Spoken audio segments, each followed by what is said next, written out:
not worry.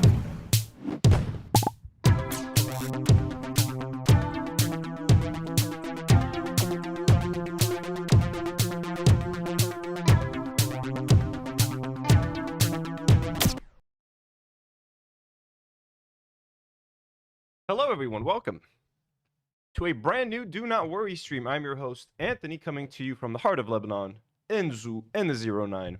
I'm coming to you solo, folks. I'm a little sick today. I got myself a cold, so the throat is a little shot. Nose is a little stuffy. My head hurts a little bit, but I figured I'm home. I need to get back in the groove of streaming. It's a new year. You know, next week, the new year officially starts next week, okay, on Monday. This whole between the weekend and all that sort of thing. Okay, we officially get back to work on Monday. So we chilling. Hello, everyone. Hi, Drac. Hello, Jim. D Dukers. Hello, Shanna. Hello, Mac Lopez. Hello, how's everybody doing? Welcome to the stream. I'm here alone. Maki's not here. Maki and Nat are outside. I turned on the heater for them. They're in the living room with the heater with Maki's favorite blankie. Because I got a beautiful bonsai tree for Christmas. But bonsai trees are apparently can be toxic to cats. So, as long as the bonsai tree is in the studio, until I find an appropriate place where the cats can't mess with it. No kitties over here. Jay of the Dead, hello. Welcome, everyone. Welcome. Let me just switch the stream settings over here.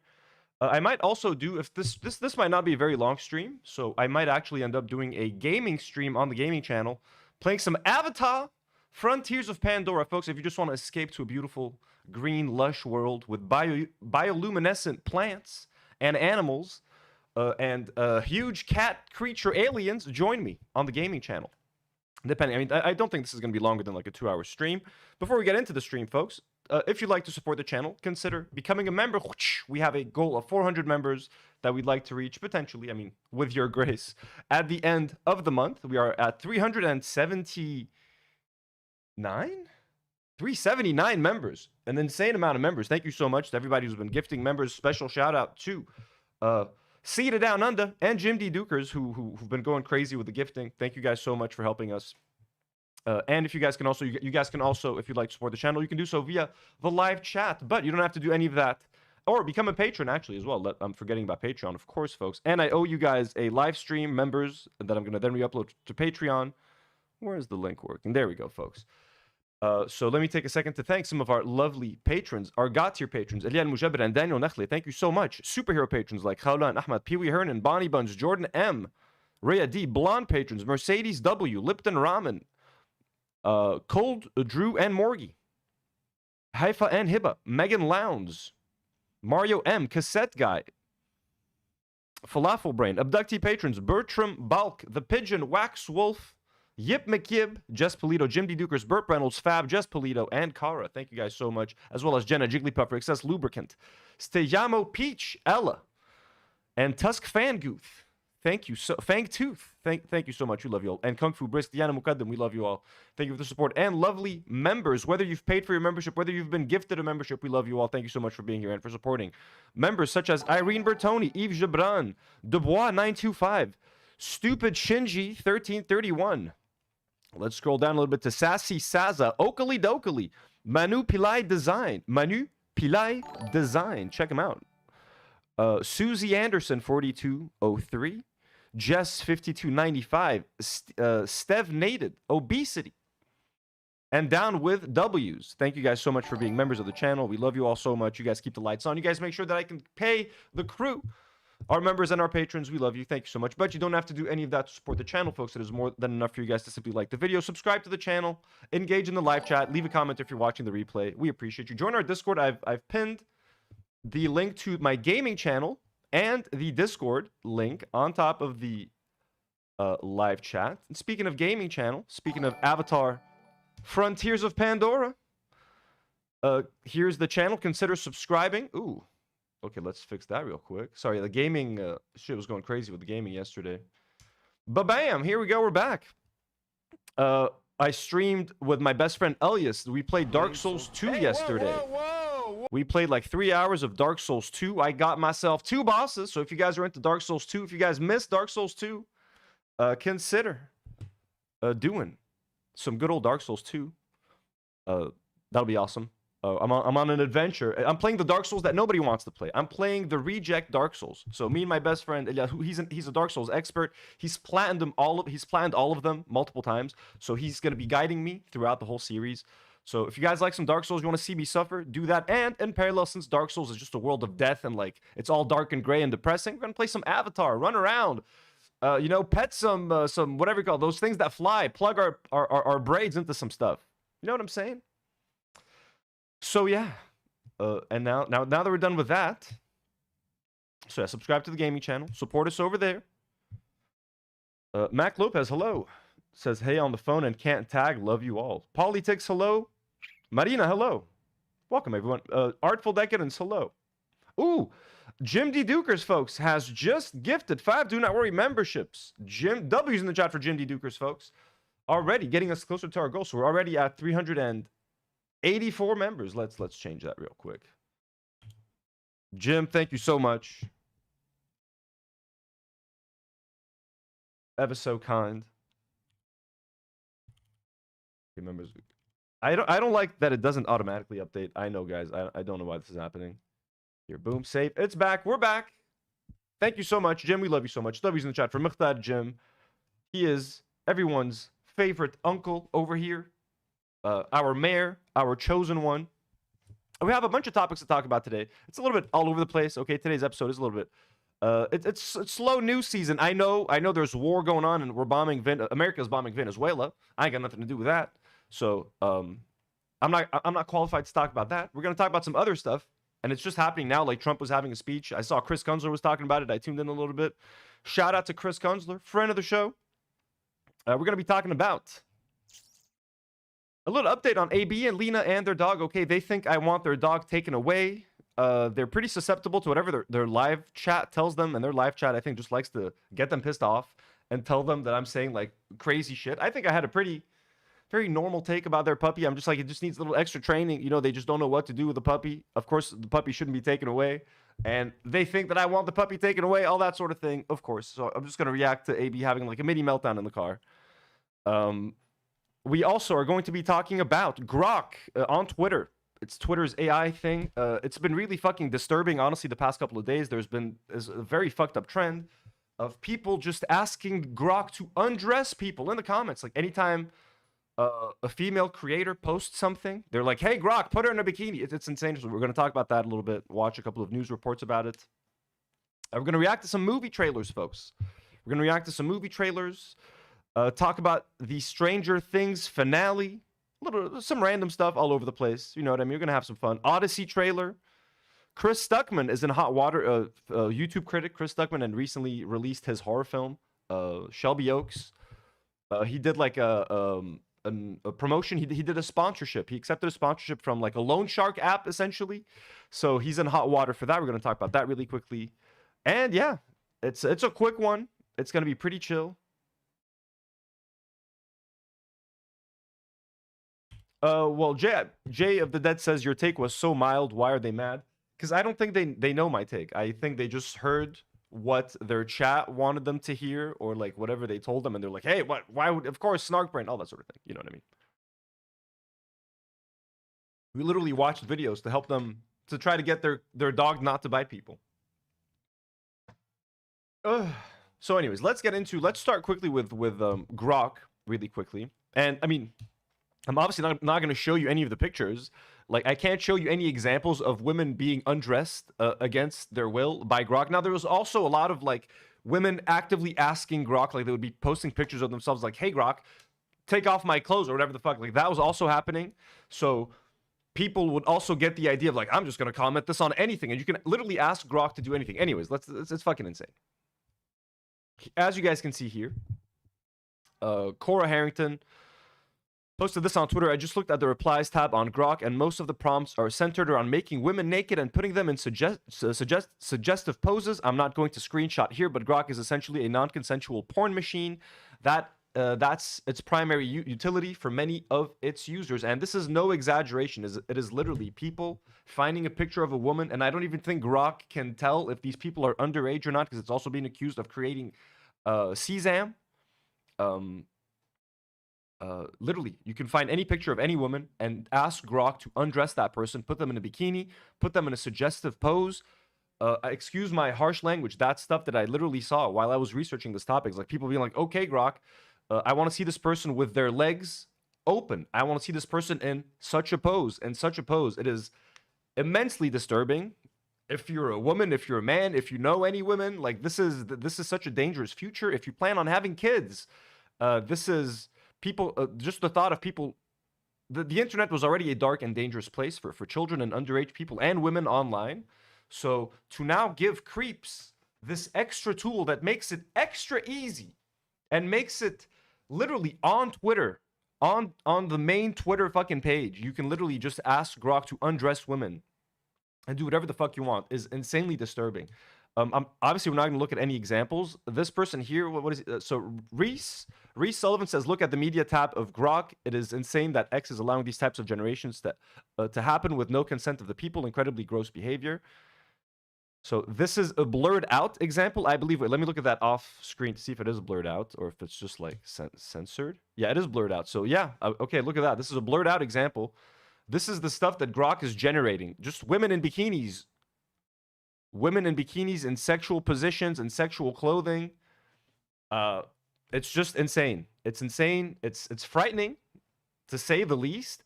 And like you said, but they're also doing it to men. They're putting men in bikinis. Dude, who gives a shit? Those are like funny most of the time. I'm not saying it's right. I'm not saying it's supposed to happen. But like putting a politician in a bikini is one thing. It's also wrong. It's unethical. It's non-consensual. But like to even try to compare it to what is being done to like women and underage girls is disturbing. But also, don't do it to men. Just don't fucking. Grok should not be able to generate any images based on any human being. And if part of the deal, like if you agree to use Twitter, you also agree to give your likeness to Grok, and now Grok can manipulate your image in whatever way it wants, then I'm sorry, no one's gonna fucking use Twitter ever again. There's already a million reasons not to use Twitter. You know what I mean? I still use it because it's still a great source of news. Believe it or not, I get a lot of the fucking topics for this show, for this stream from Twitter. I know a lot of other streamers do as well. Nothing is as up to date. Like I've tried Instagram threads. It's just not the fucking same. You know what I mean? Twitter is a shithole. It's a hellhole. I get harassed on Twitter all the fucking time. I try not to even tweet on there anymore. But as a way to get news on the spot, especially during war, bombings, it is unfortunately still a very useful resource for that for that stuff right there. Okay, I'm going to show some more tweets from this guy. It's blurred out. They disabled the media tab, but it's still doing all of the generations. So now this person replies, Grok, make an image of Reese's profile photo, but in a bikini while riding a horse. So Reese says this feels like it's missing the point of the tweet about generated sexualized images of people without their consent is bad. So it's insane. I'm going to show you guys some examples that are not graphic or sex related, just to show you other ways that people are using Grok in that way. So for example, hey Grok, remove the pedophile from this picture. And then Grok, sure enough, and again, this is like the official Grok page, like 7 million followers. And it removes Donald Trump, you know? Elon Musk is going to get a call from Donald Trump like very soon, you know what I'm saying? Like, this is literally Grok doing this. So imagine this scenario, but somebody be like, hey, Grok, remove the clothing off of this woman and put her in a miniskirt and on all fours. Like, people are also doing that. I'm just showing you some mild examples that could be considered humorous or, you know. And again, this is like killing hundreds of trees. All of these dumbass fucking generations. Hey, Grok, put him in a bikini. Put him in a top hat. Yeah, every fucking top hat is costing us like precious drinking water. Yeah, let's keep doing that. So, hey, Grok, for example, remove the best Spider-Man. Okay, and they removed Tobey Maguire. And then someone asked them, remove the worst Spider-Man. And it also removed Tobey Maguire. So what in the world? Hey, Grok, remove the drug-addicted racist. And wait, did Grok respond to this one? See, I don't even know. Maybe, you know, maybe Trump, not Trump, sorry. Oh, there it is. Yeah, Grok did respond. He removed Elon Musk. Elon Musk is going to want to have a call with Elon Musk, given these generations. Hey, Grok, please color the face of the pedophile black and the face of the war criminal red. I'm not going to lie, guys, I kind of like this one. You scroll down, and Grok actually obliged. It painted the face of the pedophile black and the face of the war criminal red. This is literally Grok doing it. This is insane. I guess I can approve this stuff. I guess I can approve this, but I mean, if this stuff has to go so that women can feel safe on the internet and that we're not undressing women with a quick prompt, I really don't know what to say. And if I could, like, I obviously not if I could show you the examples, but if you just see how sort of like just fucking disgusting it is, just how vile it is, and the creeps that are engaging in that behavior, and I could just imagine them like typing the shit like, I can't wait to like, it's nasty. It's nasty. It really is disgusting. You know, someone might do it to me. Someone might put me in a bikini. You know what I mean? But I have a feeling that could make me laugh potentially. But if someone were to do that to like to a woman or to a loved one of mine or my daughter, the daughter that I might have in the future, like, you know what I'm saying? Anyways, let's watch. There's a couple of news reports that we can watch on this. Not news reports. Like, this is tech linked. Maybe they have a few updates on this. Let me make sure it's not too loud. So I will just calmly state, this is today's intro bit. Thank you. Grok, the edgiest chatbot, decided the best way to start off the new year was by generating sexualized images of minors following a lapse in its safety systems. Oh yeah, so minors. So I guess it was doing it to minors as well. Now the worst kind... I heard of a few examples, but I'm guessing, yeah, that's one of the reasons why it's going everywhere. Of Twitter users were apparently able to get Grok to bypass filters that are supposed to block this kind of content entirely, despite those filters having never been successful at preventing Grok from generating incredibly weird, heinous shit constantly in the past. XAI says the issue has been fixed and the safeguards tightened, but that is not exactly comforting when the failure was, oops, we released some CSAM. It's almost like having a not safe for work spicy mode on one of the world's most prominent social media platforms is maybe not the best idea. Now, these incidents capped off a week of complaints after people realized that any degenerate can ask Twitter's resident goon bot to nudify every photo ever tweeted directly in Human condition. Yo, it's Riley. Is this guy Riley? Who's Riley? The guy got a 20-year prison sentence. Who did? There was a dude in Australia who got arrested. Okay, not this guy. Okay, is this guy Riley? And did this guy get a 20-year prison sentence?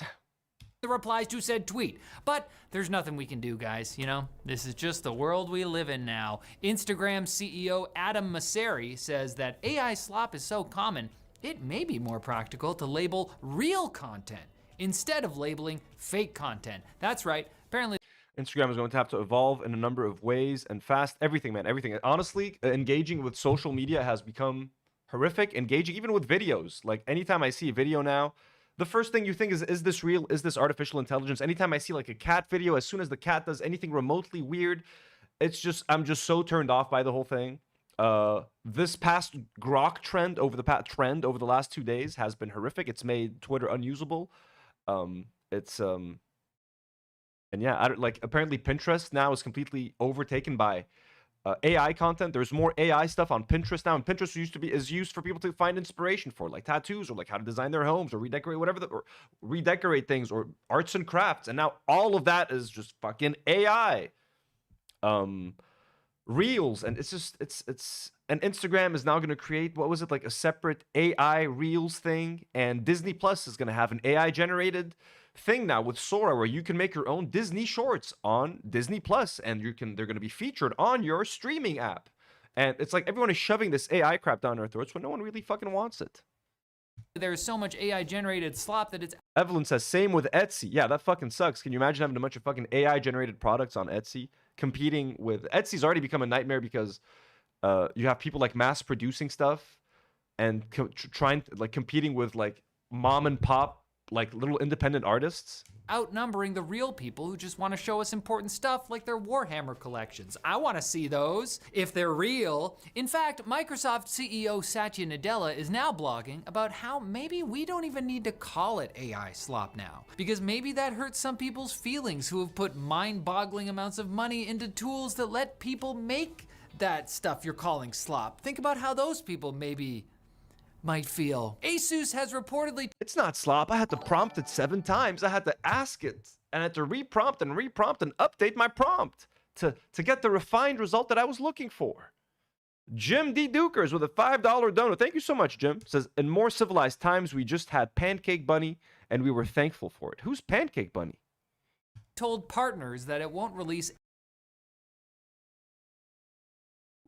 I gotta know who Pancake Bunny is. I'm sorry. Pancake Bunny. What is that? A guy who made bad investment in OpenAI and is doing propaganda to save his investment.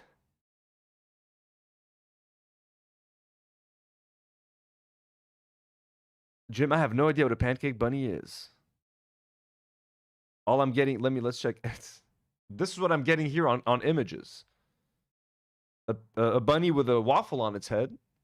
Oh, this is a cute little, look at that little bunny butt. Honestly, that's a cute little set of pancakes right there.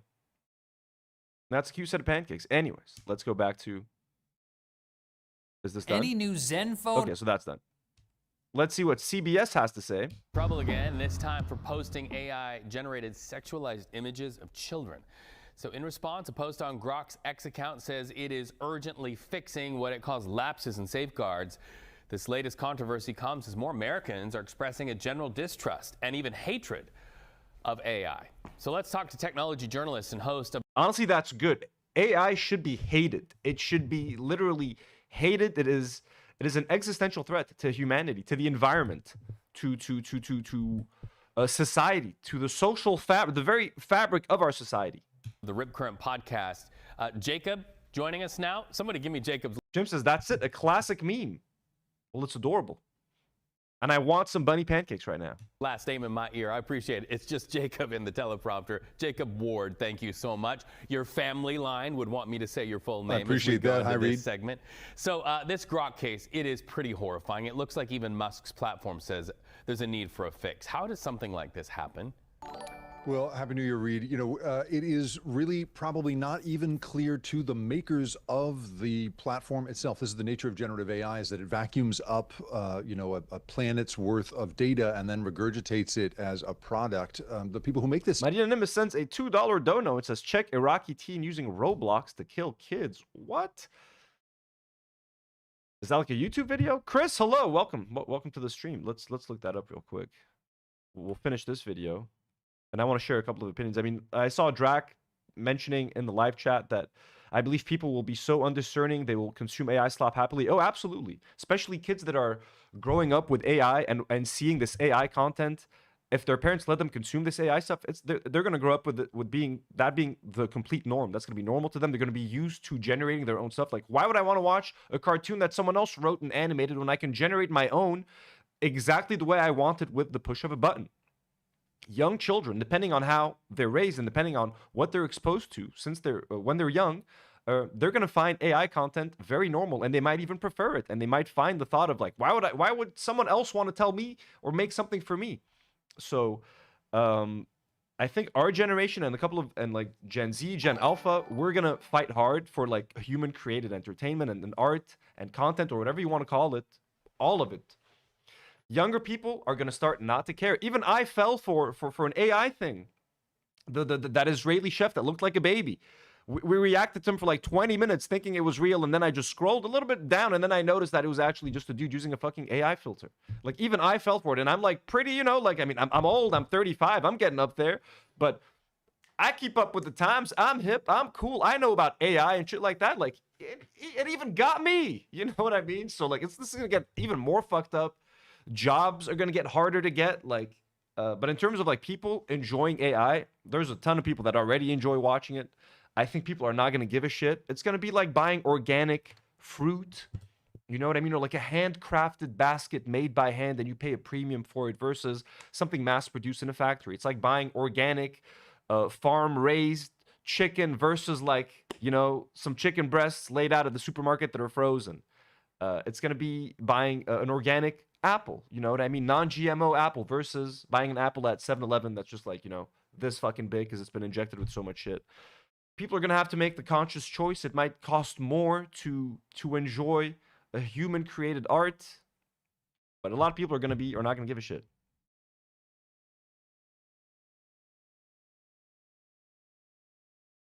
Noxolato sends $5 and says, "Careful, Anthony. We're gonna piss off D'Angelo Wallace. Is gonna pull a Contra and blame us for using TikTok to get news on Gaza. His Fwee's Starbuck." D'Angelo Wallace. Who's D'Angelo Wallace? And thank you for the donut, Noxolato. I remember D'Angelo. I don't understand the controversy. I've seen him featured on H3 back in the day. I remember he was pretty well liked. Or, correct me if I'm wrong. A Marina Iraqi teen uses Roblox to kill kids. Let me look that up. First, why is that open here? I'm scared to type that into YouTube. I'm an Iraqi teen Roblox. 2 months ago, Iraq just banned Roblox, and it's way deeper than you think. Okay, we'll check that out in a second. Okay, so Roblox just got stuff don't even really understand why it does what it does. And that's part of why the New York Times is posing the question this morning: why do Americans hate AI? That is really the fundamental question that's sort of facing that the industry at the moment, is this incredible American animosity that has been building toward this stuff. And I think it's fundamentally because of the ways in which these companies don't really understand how their product does what it does. And if it does go on to do what they have promised, which is, for instance, make a tremendously transformative effect on the economy, that's going to wipe out people's jobs. That's going to wind up meaning that who gets a job, who gets a loan, who gets bail is all going to get determined by this technology. All of that seems to be just scaring the heck out of Americans going into the new year. And this Grok episode is just the icing on the cake here. Well, and then we see the plan by President Trump and so many tech leaders who've gathered at the White House to throw tens of millions, if not billions of dollars in what to me looks like a modern era space race, right? The U.S. Anyways, this guy's kind of boring. But I mean, look, apparently it's solved right now, but it's incredibly fucked up. Twitter just became a way more dangerous and way more disgusting place to spend your time online. Not that it wasn't before. But yeah, Grok generating porn on demand for anyone, kids, adults, whoever's asking, it'll fucking produce it. Just politely ask, "Hey Grok, what up?" Noxolato with a $2 donut says, "I don't know, he hates the online left for going hard on him." Evelyn says D'Angelo got Shane Dawson canceled like 5 years ago. I have no idea like why he's in the news though right now, like why if he's just got himself in another controversy, but. Noxolato, thanks so much for the generous donos and supporting the channel. Okay, let's look into quickly this Iraq banning Roblox. What's that about? Okay, so Roblox just got banned in Iraq. Yeah, and another country just blocked one of the biggest games on the planet. But here's the thing, this ban isn't just about gaming alone. It's about control, culture, and what happens when a virtual world actually clashes with real world values. At least that is what the Iraq government is claiming. Sorry if I sound a bit off, I literally just woke up. It's 6:35 a.m. in England, and I just... Oh wait, why does this person sound like this? Okay, 1 second. Iraq ban Roblox. I can't seem to find like a lot of big videos about it. It's like Roblox just got banned again. Let me explain. So recently, it's been breaking news that the country of Iraq has officially banned Roblox. And you're probably questioning yourself right now, what in the world, do you mean that Roblox has been banned from the country of Iraq? Well, on the 19th of October, 2025, a Roblox Twitter user, known as Roblox RDC, released a statement claiming that the country of Iraq has banned Roblox. The Ministry of Communications has announced that the ban is now official in Iraq, stating that, to protect community security and preserve the moral and educational values of the family, children, and maintain the safety of internet service users in Iraq, we announce a ban on the game Roblox inside the country based on the decisions of the Federal Supreme Court. Additionally, adding on that the decision comes after extensive study and monitoring. This would be provided from the Ministry of Communications official page. what's happening? Did someone get killed? Roblox will actually listen for once. Yeah, this is all AI. Anyways, let us move on to what is next. Let's see. Do you guys want to get to the clickbaity stuff later? So I'm saying, so D'Angelo, what's D'Angelo Wallace up to? Let's just take a quick break. Today's gonna be very chill, folks. It's all over the place. D'Angelo Wallace. Who is he sort of going after now? Fastest failure in film, videos. I mean, I guess he's doing it on stream because his YouTube channel is, the last upload was 1 year ago.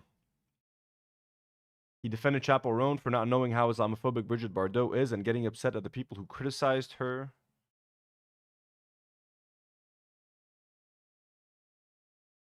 All right. Anyways, let me just set up the next topic real quick.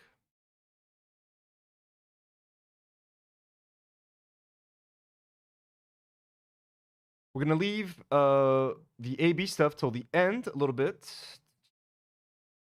Let's do a couple of movie topics. I just actually, whoa. No politic here. The Chris Kunzler and Isaac podcast just dropped an episode with Taylor Lorenz. Look at that right here. No politic here. Welcome. And they're talking Ethan Klein, looks maxing, censorship. So maybe we can react to the Ethan Klein segment of this podcast a little bit later. Credit to the boys. So let me see what we can get to right now. Okay, here's what we're going to do. Here's what we're going to do.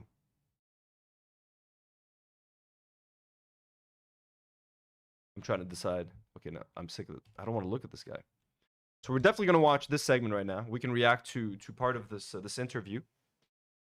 And then we can, but I like, they just uploaded it 33 minutes ago, so I don't want to react to it now. I want them to get to views. So let me do the AB stuff first, and then we'll get to reacting to this. And then at the end of the episode, to whoever still wants to stick around and watch like some movie trailers and like talk about Stranger Things and stuff, we can do that. Alrighty. Oof. Okay.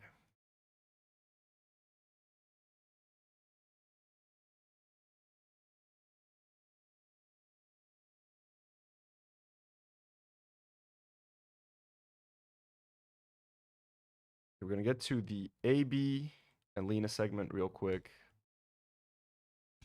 They're just doing like streams in their cars and stuff.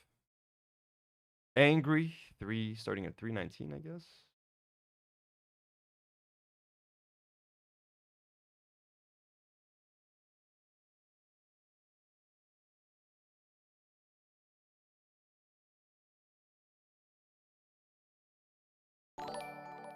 Oh, Marina sends a $5 dono and says most videos are in Arabic, but allegedly the 14-year-old Iraqi teen gave kids challenges to hurt themselves, and some even led them to end it. Ooh, like to okay, damn. So someone was like a bad influence on kids in the game and like was making them play dangerous. Oh, that's messed up. Okay, yeah, then ban the hell out of it. If they can't track who did it, then yeah. And I mean, these games you can't let adults play with kids. Like, it's fucking weird, man. You know what I mean? Like, adults should not be allowed to. But how do you enforce that? How do you enforce that?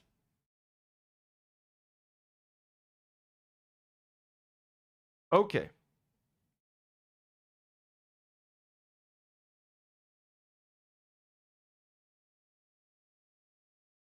Ooh, okay, the Ethan Klein segment is pretty long. Okay, you know what? Let's do that now. Let's start with the Ethan Klein.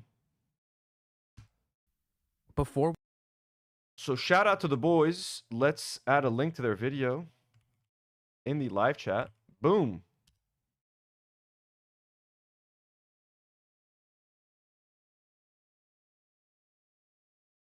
Here are Chris Kunzler and aren't I subscribed to them? Okay, I am. I'm just not subscribed to Taylor's channel. All right. Cool. This is No Politic Here, hosted by Isaac and our friend Chris Kunzler, both friends of the show. Both were gracious enough to come here and join us on the fundraiser stream, which was a good time. Let's listen. Let's see what's up. Before we get into that, which we have kind of structured out for the last segment of our conversation, do you want to get into I don't know if I can call it a harassment campaign, but there is an individual who is seemingly very obsessed with you. There's a few, but my latest, I would say Ethan Klein is. One sec, I gotta refresh the page so that I may watch it at 1.25x Transparency laws around these speed. algorithms. We could regulate tech in a way that you understand why you're getting. Before we get into that, which we have kind of structured out for the last segment of our conversation, do you want to get? I will be right back. I'm just gonna get something. I'll be right back.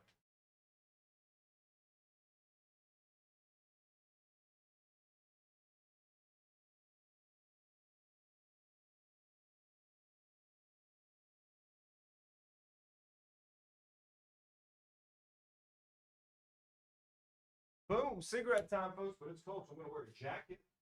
Oh, fuck no. I touched the cable. I touched the cable that connects to my TV. Oh, there we go.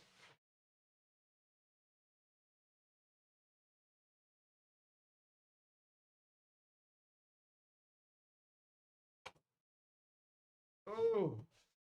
All right, boys and girls.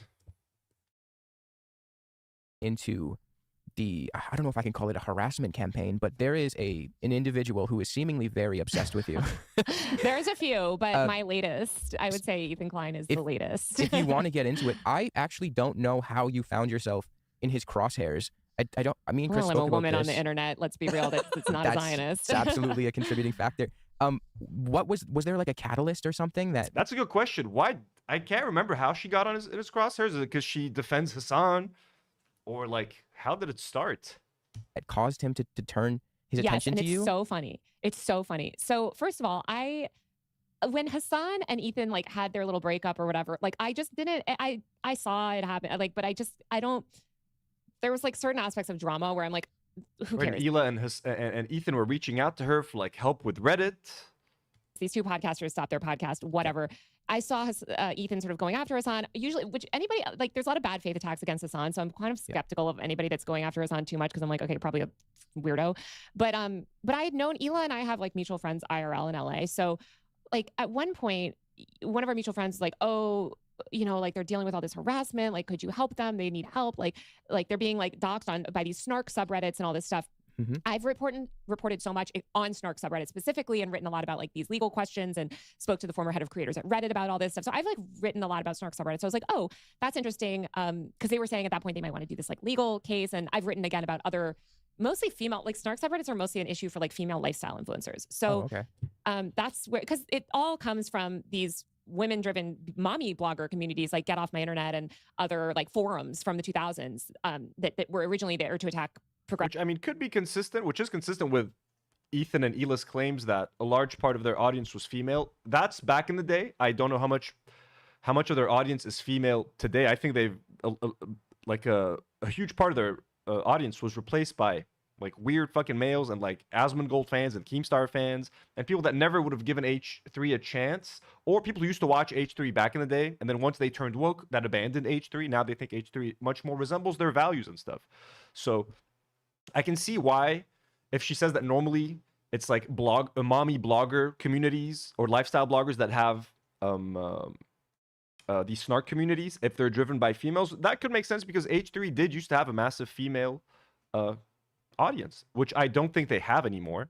Massive mommy bloggers. And so it sort of just all like has evolved in these weird ways. But anyway, so I reached out to Reddit. I was like, hey, like, let me like report this out a little bit and see what's going on. I talked to Reddit a few times about this. And basically Reddit was like, no, not only are they not they're doing harassment basically off the record.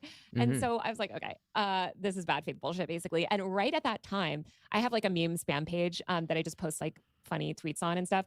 And I posted this picture that was a funny tweet that was like, what Ethan Klein sees when he wakes up or something. And it was just like this stain on a carpet that looked like Hassan.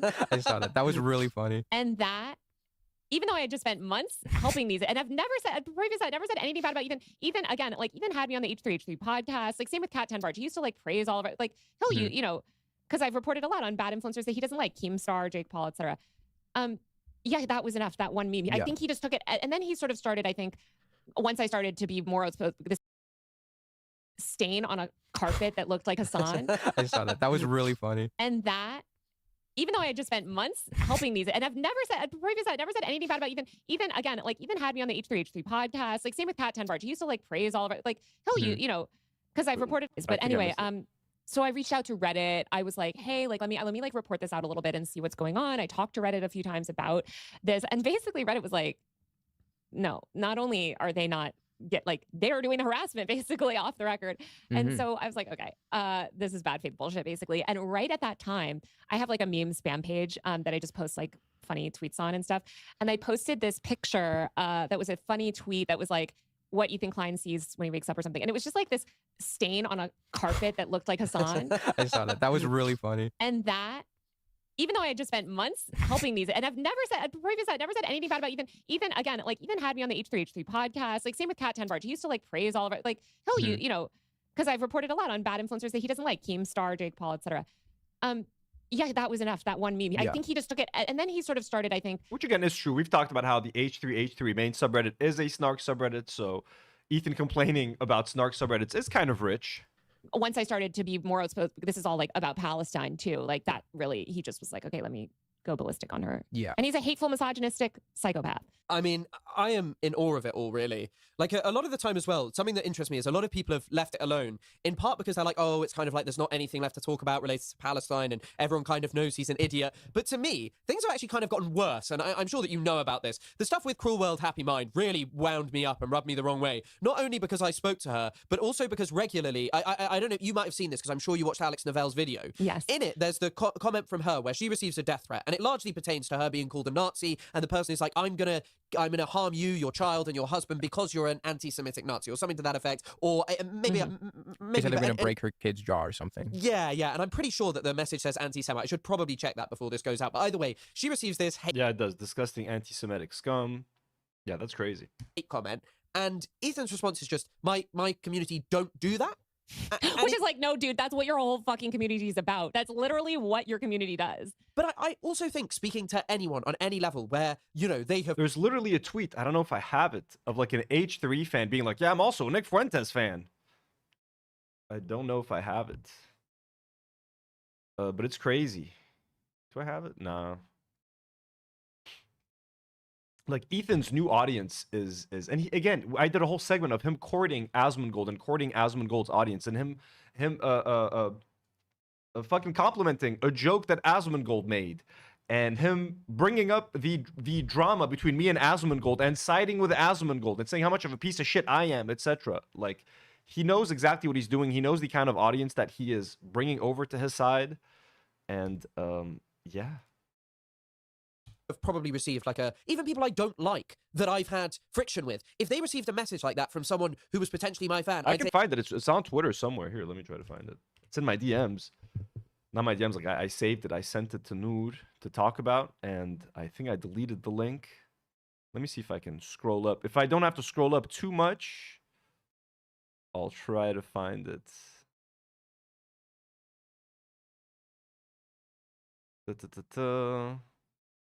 Let's see, because it's I think it's worth talking about.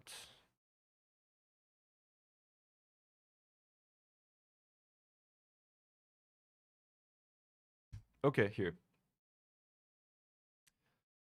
So this was an Alex Novell tweet. This is a serious message with peace and love. Ethan Klein accused, he's talking about Rashid al-Haddad being a terrorist, etc. And this person, Pulp Free, OJ Simpson, responds, etc. Then that person ends up saying, I'm an H3 fan, but I enjoy seeing Nick Fuentes' ridiculous takes. This right here. That's kind of fucking crazy. Again, this is an Ethan Klein who is a staunch fighter of anti-Semitism. His whole point right now, he's transformed his whole show to focus on fighting and combating anti-Semitism, you know what I mean? And like exposing anti-Semites and calling out Hassan because he's an anti-Semite. And there's all this dangerous anti-Semitism on the left. Anti-Semitism on the left is so important to Ethan that he even forced Casey Tron to mention it in her apology. Otherwise, he wouldn't accept the settlement. You know what I'm saying? Yet his own audience is like, I'm an H3 fan, but I enjoy seeing Nick Fuentes' ridiculous takes. Oopsie. Hey, Ethan, you think that guy's ordering Teddy Glow? I don't think so. So Yeah, good stuff. And when Ethan reacted to the Nick Fuentes interview on Piers Morgan, he was so like nice to him. He was just like, yeah, I mean, he's just being funny. He's just being like that. Like, he doesn't care. It's like, dude, this is the guy who should be your biggest enemy. This is the anti-Semite, the guy who is normalizing anti-Semitism. Who's like, yeah, I just don't like the Jews. The Jews should just like, you know, like, holy shit. And he extends more grace to Nick Fuentes than he does to people like Hassan, to people like me. Like, he's happy to call me an anti-Semite, a bigot, all that sort of shit on his show. And yet his own fans are like, oh, I love Nick Fuentes. All right, dude. All right. Say, hey, I don't think this person is like a genuine fan because I feel like a leftist, but I apologize for that happening. That is not something that I'd associate with, and I'm sorry that you went through that. Marina says we miss Nour and Karine. We're going to try to have them on next week. Guys, I text them. I tell them, you guys want to come on the show? They're always welcome. They're always welcome on the show. Next week, we're coming back officially. The show's coming back. I already asked Nour today if she can film next week. Nour will be back next week. We're going to try to get Karine in next week for some fun streams. So the whole family will be back. Okay? I also got to pay them. So if nothing else, they got to come here to get paid. So saying it's probably a snarker who did this, my community don't do that, to me is like genuinely deranged. Like, I don't... The word snarker, he doesn't understand. Like, what is that? He's like some boomer that like doesn't really understand the word. And it's so funny too, because it is a word from women's lifestyle influencer communities that he has sort of like taken, and like it sort of just means whatever he wants it to mean in the moment. Yeah.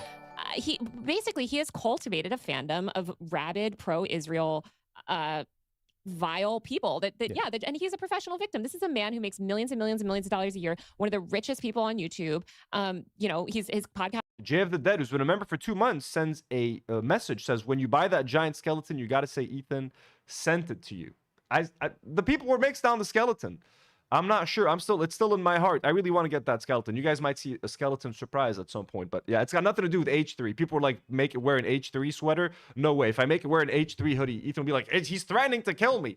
No way. I have to keep that, like, I have to be very careful how we use that skeleton, because literally, like, no H3 hoodies, no H3 merch, no Teddy Fresh on the skeleton, okay? Because I can see how they can be like, it's a threat. You know, is consistently ranked among the top 20, top 10 on YouTube. He is making obscene amounts of money. He lives in a $10 million mansion in a gated community. He has more money than God, and he is going after these people with almost nothing. Like Cruel Happy Mind, like lives in like some random Colorado town. You know what I mean? It's like, not that she's not successful in her own right, but like it's Taylor, you don't need to make people sound unsuccessful. You know what I mean? Cruel Happy Mind might be successful, but like either way, you know what I mean? Whether they're middle class or like upper middle class. Threatening people with litigation, and litigation can, even if you're doing well, even if you're comfortable, lawsuits can cost like millions of dollars if they keep going on for years and you're spending all this money on lawyers. Like, that's why people threaten people with lawsuits. It's not because they know they can win. It's because it's exhausting, it's expensive, it's taxing, both financially, mentally, physically, you know. But yeah, like, I mean, people like Frogan, these are small creators. These are small creators that make a very reasonable amount of money by streaming. People like Caseytron, you know what I mean? So yeah, it is very scary, and it's financially devastating to go after them like this. Hidden Iron, who's been a member for 1 month, says, follow your aesthetic instincts, Anthony. I will Hidden Iron. Again, or these other streamers, Caseytron, what he did, like he's a psychopathic bully, and it's strange. There is something to be said about how he's very strategic in who he selects to go after. It is often women, and you're an outspoken and successful woman in the media. And that just by virtue of that will open you up to misogynistic attacks. But it's interesting to see that Ethan, who purports to be a liberal progressive figure, is so easy to fall back on the same reactionary behaviors as we would see on the right. Which he was always reactionary. Like, it's, you know, he was never like super progressive. I think people got that maybe vibe from him because of Hassan. If you guys are watching live, make sure to like the stream, y'all. But Hassan has also gotten more progressive over the years. Like, I think Hassan's always been principled, but you know, they're always pulling up those old videos of him from college or something. Like, you know, everybody learns and grows. And actually, I think like iDubbbz is somebody that has really learned and grown. It's really funny because I remember being in this meeting when I was working in mainstream media about iDubbbz specifically. And this was right after the adpocalypse with PewDiePie, et cetera. And I remember basically the editors wanted me to write this pretty vicious, like, negative piece about iDubbbz, basically arguing for him to be deplatformed off YouTube. And I think that would have happened, honestly, had we published it. Because, you know, he would say the N-word. He would do and this was this time when the media was so hungry for like, let's take down and I remember being like, okay, well, first of all, he's just not the scale of PewDiePie. Most people don't know this guy. Also, like, if you're gonna go after him, he makes videos with this guy, Ethan Klein. He makes all these other videos. Like, there's a lot of lore here, and I just don't think. I think this is gonna look like, honestly, Taylor Lorenz talking about iDubbbz on a podcast with Isaac and Chris. This is catnip for Ethan right now. Catnip. Although anytime Isaac or Chris will say something, he'll probably skip over anything they have to say. punching down from the New York Times Yeah. or whatever. And it's so funny because now Ian has just grown and evolved into like a very empathetic Yeah. person, and Ethan has gone the opposite way. It's kind of funny watching his conception of happiness, which is like, I'm not gonna lie, like maybe iDubbbz doesn't have as many viewers as he does, but just he's not posting 100 stories about someone else on the internet, about a multitude of different people, and he's not making like the people he's associated with are not like happy people or like nice people on the internet anymore, and he never speaks out against people who are really bad. I mean, someone who I have developed a real obsession with is Asmongold in terms of the rhetoric is genuinely just Nazi. Like, it is straight up referring to human beings as parasites, which was and Asmongold's recent commentary on like Somalia and what he wants to do with Somalians, and they should leave their country and should get all their families kicked out of America and all that sort of shit. It's insane. It's insane. Ethan is he's aligning himself with whoever's left. He's desperate, and he's going for the most unsavory audiences available out there. a favorite term of the Nazis, of Jewish people claiming that they were parasites, like getting fat off the back of good German people, that Germany's economic decline and all their problems pertain specifically to Jewish people. And I'm now watching, one of the biggest streamers, like, endorse this guy who's like, yeah, you should go round and ask random Somali daycares about where the kids are and kind of where does that end up. And then he's like, oh, we should ban that, we should terrify, I don't know if either of you saw this, but he was like, we should terrorize the police to the point where they don't feel safe being in these areas. And so these communities can then be even more terrorized. And it's like, what are you calling for here? Are you just calling for, pogroms? Are you calling for terrorization of people? And like him talking about rounding up his political opponents and trans people, and the fact that there is like this quiet from a large swathe of ostensibly left-wing liberal content creators around this who obsessively post about every Hassan controversy, to me is wild. I can grapple with it. Because Asmongold's audience is also like ruthless. Like, they'll go after you. They went after me on Twitter, on Instagram. They went after people I know on Instagram. I apparently got doxxed. Like, someone was in my YouTube comments being like, you've been doxxed. You've been doxxed like all day. Your address has been up online. That is Asmongold fans. As soon as and don't forget, this is when Asmongold came for me on Twitter. He started talking about me, and me just reacting to and responding to that motherfucker led to all sorts of shit. So a lot of creators just don't want to talk about Asmongold because they don't want to deal with literal fucking harassment. They don't want to deal with anyone coming after them. I live in another country, so it's genuinely a thing. That's why a lot of people don't want to talk about Asmongold, and that's why Ethan doesn't want to mess with Asmongold, because he also wants that audience. And Asmongold's audience has become part of his audience. They all hate iDubbbz. They all hate Anissa, all that sort of thing. Frogan, it's the same crap. That's it. It's the same crap that they're all dealing with. Of course, because I understand what's going on, but simultaneously, it doesn't seem like these people have any principles, any morals. It seems like all they care about is making money and beefing with Hassan Piker. They're just not, it's all bad faith. That's what people need to realize. These are bad faith attacks, right? It's just bad faith criticism, bad faith attacks, and they're not honest or earnest people. They don't care about any of these principles. They are only, willing, the only time Ethan Klein uses the word misogyny or feminism, right, is to try to weaponize it and to attack women. Like, he's a virulent misogynist. This is a man who has, I was so disgusted by some of the videos that I've seen of him, of the way that he's spoken about young women's bodies, and he's just a disgusting man. The Boston bombing clip with the sexually victim. harassing this girl, and the way that he's, a true classic. He's very sexual in really weird ways, and in ways that are sort of disturbing and creepy. And I think if you're ever on record saying the phrase juvenile vagina, I think he said. Jay says the iDubbbz hate is so forced. It is, and like, he's on vacation right now. iDubbbz isn't even talking about him, and he's full on attacking iDubbbz like almost every single day, posting stories about him, like now about the Iran stuff and complaining about iDubbbz, what iDubbbz said about Iran and people leaving Iran. It's just like he can't help himself. Juicy before it. What? Gotta close the window.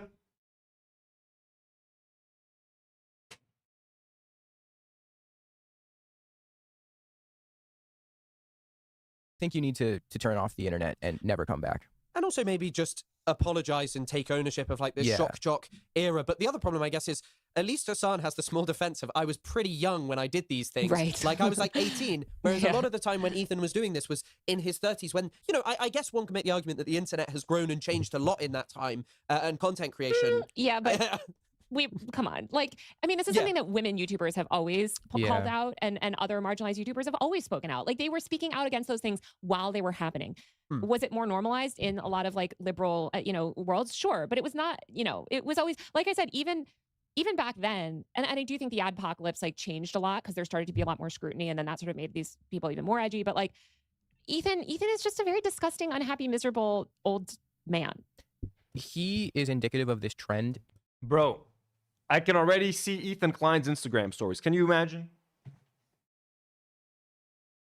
He cannot wait to get back in the studio to talk about this right now. He cannot wait to get back in the studio to talk about this. I can already see the clip on his Instagram. With commentary channels where they need drama. They literally need it in order to keep their shows going. And I mean, what happens when folks with that mindset start drifting into more serious real world political issues where the stakes are higher, but they continue to treat those issues with the same responsibility they would approach, say, a petty internet drama. And then I guess brings us to the world of slop tubers, slop culture. That's a good point. Ethan was treating, and he started using the whole genocide in Gaza and his personal beef with Hassan.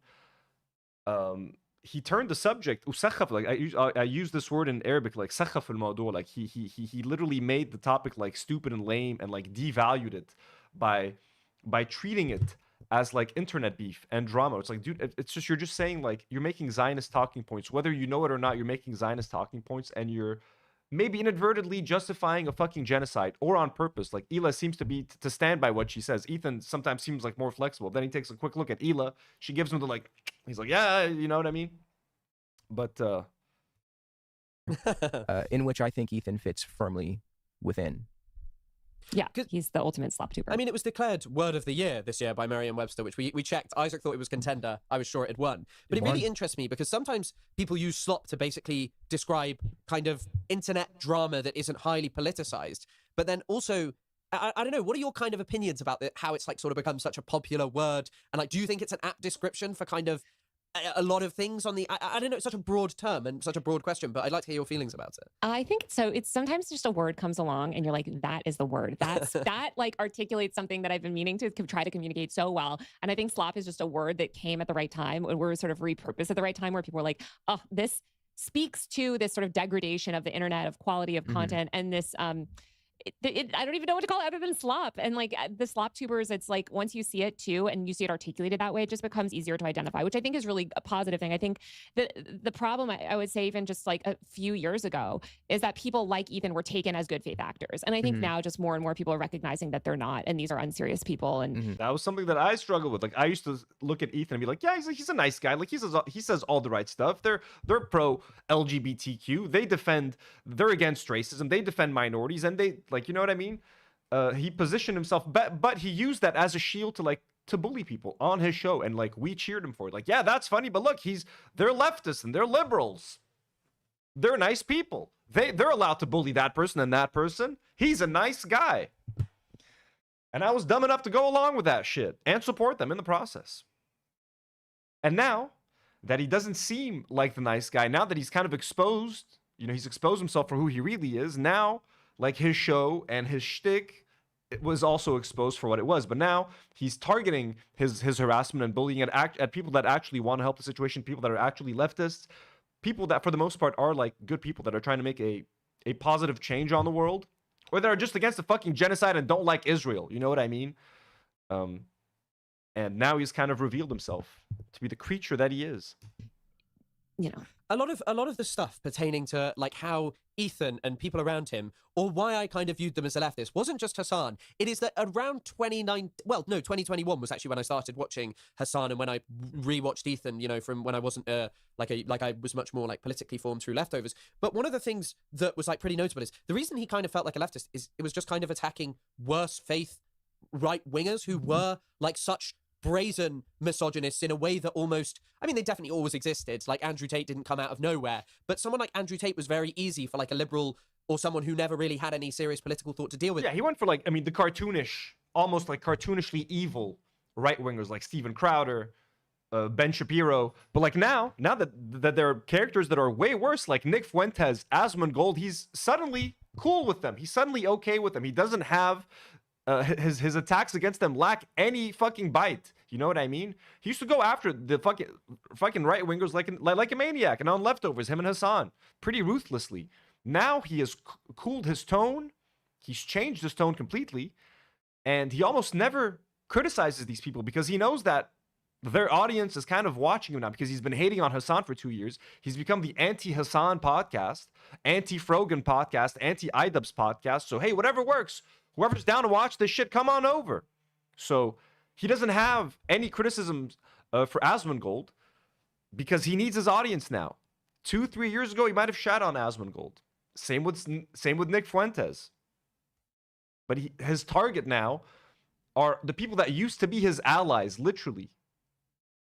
Because it's just like, yes, it is objectively wrong to engage in sex trafficking and, violence against women. It doesn't take a genius, or it doesn't really take a serious examination of your politics to think about why that's bad, I think, something that's so interesting that I've dealt with too is... And I always used to say that, like, they would always defend, like, the most obvious stuff. Like, yeah, of course, racism is bad, homophobia is bad. When it came to, like, what I thought was the most obvious and flagrant abuse of human rights, a fucking genocide, you would think that's a slam fucking dunk. Like, yeah, that's a fucking genocide. That's fucking horrible. Fuck Israel. I'm not going to defend Israel one fucking bit.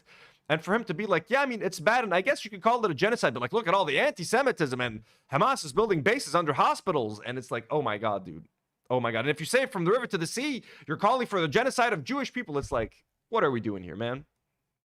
That, like, when you attack these figures on the right, I think people make a lot of assumptions about you. And I feel that way too. I felt like that with Ethan. Broadly, I would have considered him a liberal probably, because he did speak out against, sexual assault issues and with Andrew Tate and other people in the influencer community. And he cared about, when I broke the story of the labor sort of violations with Mr. Beast, like, he was interested in that. And so, like, he seemed to be on this side of things. But I think when you're mostly focused on attacking the right, it doesn't say that much about your actual politics. And now I think we see this obviously most represented in sort of blue MAGA, where, like, all they do is attack Trump, all they do is attack every right-wing person, and it's like, well, what do you guys stand for? And it's actually, like, also, reactionary shit. But when I went independent, most of what I write about is right-wing. Like, most of my biggest stories, I obviously covered Charlottesville on the ground. I was like, did a bunch of report. Like, some of the biggest stories and moments in my career are covering the far right. Yeah. And so when I went independent, I think, and I had mostly written for, again, The Atlantic, New York Times, Washington Post, these mainstream liberal audiences.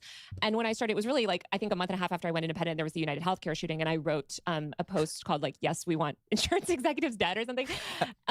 But that's when I think a lot of people that followed me that thought that I was this, like, liberal person were like, whoa, wait a minute. Like, yeah. But now she's attacking Democrats too in this way. And, like, I've lost a lot of subscribers. It's really interesting. I feel like the bar for what considers, especially like a man online, the bar for being considered a liberal or a progressive is literally in hell. Like, what did the guy do? He's against labor violations, and he doesn't think, like, women should be raped. Like, oh, fuck, buddy. Good job. I think it's also that, like, whenever the serious questions come up about your politics and when it's time to make a principled stand, and Palestine is definitely one of those things. Yeah. But it's interesting you bring up the Brian Thompson, that was his name, and his alleged killer, Luigi Mangione. The most interesting part about that, the best take I ever heard, is someone being killed in the street is a sign of a bad society. Like, an assassination is not a good thing. However, if you are not willing to recognize that the larger violence is perpetrated by the healthcare company, and that is, even in this moment of an extremely violent political act, that is the problem, then you're not really reckoning with anything. You're just outraged over someone being shot. And the same goes for Palestine. Israel is structurally far more violent than Palestine. Yeah. So there's no comparison, and taking these principled stances is hard. Yeah. Well, and again, Ethan Klein is another great example, a guy who purports to be progressive. Good points by Chris. I do believe, Ethan did have a pretty, like, the person who killed Luigi, and again, no one's advocating for people to get shot in the street, but, like, you need to understand why that thing fucking happened, why that murder happened, and what was behind it. It was United Healthcare, right? Yeah, like the insurance company with the most rejected insurance claims in America for the year. Like, medical bankruptcy is, like, the #1 leading cause of bankruptcy in the United States. Like, it's a whole thing. So yeah, shooting someone is bad, obviously, but bankrupting a whole fucking country of their fucking money when you promise them healthcare is objectively worse. And for Ethan to constantly ignore what is objectively worse, the bigger problem, the root cause, like Israel treating Palestinians like shit, stealing their land, colonizing their land, taking more of their land on a daily basis, mistreating people, killing them, controlling access to water and food. Something like that leads to a violent act and a horrific act that is October the 7th. But what led to it? They just focus on the result. They don't focus on what led to the result. He's a proponent in upholding an apartheid structure. He has openly said it. He doesn't want the Palestinians to outnumber the Jews. He's on record saying that. What kind of liberal who is ostensibly supposed... That's Zionism 101. Like, anytime Ethan tries to be like, I'm not a Zionist, him and Ela believe that if Palestinians, if Arabs, if Muslims outnumber Jewish people in Israel, Palestine, I said it right the first time, that it's over. They're all going to kill them. They're going to kill all the Jews, and it's over for them. That means he wants Israel to maintain a Jewish majority, no matter what. And what do you call that? What do you call believing that? No, Israel needs to remain a Jewish majority state, because unless it is a Jewish majority state, all of the Jews are in danger and we're all going to get killed.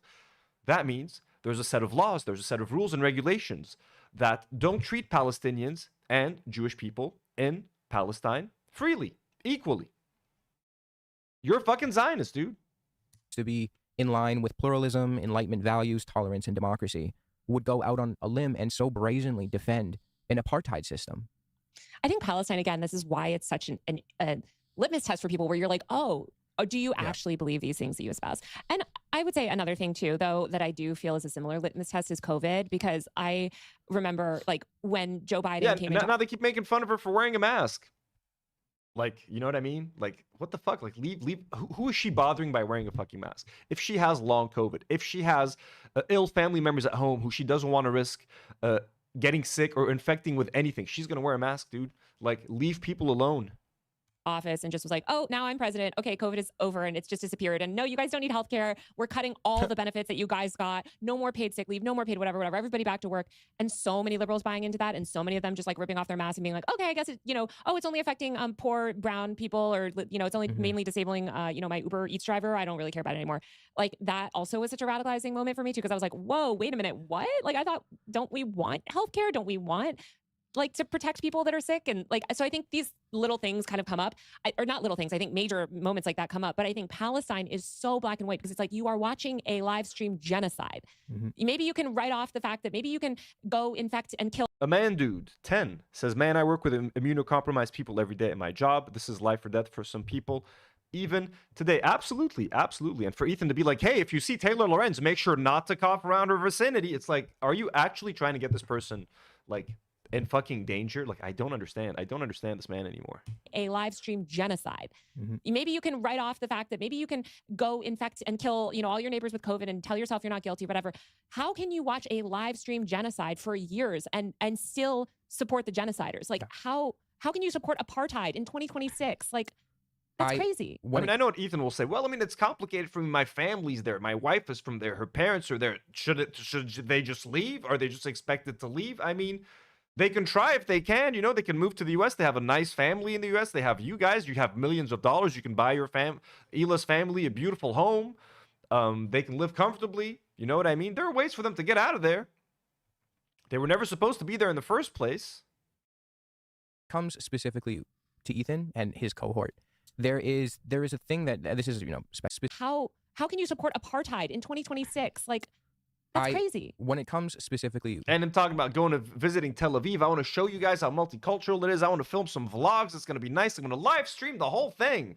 Let's go get a falafel in Tel Aviv live on YouTube. Can you fucking imagine what a fucking fucked up series that would have been? Part of me would have wanted to see it, because that would have been insane to react to on the channel. Ethan and the family in Israel, to show us the lack of racism, to show us how open and beautiful it is. I kind of wish he made those videos. I'm not going to lie to you guys.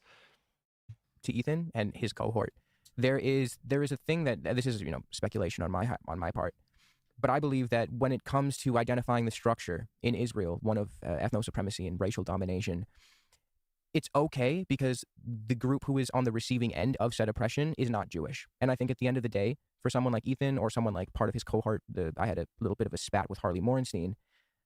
I believe that those folks are okay with these structures of oppression, as long as Jews are not on the receiving end. And they're Jewish supremacists, ultimately. Exactly.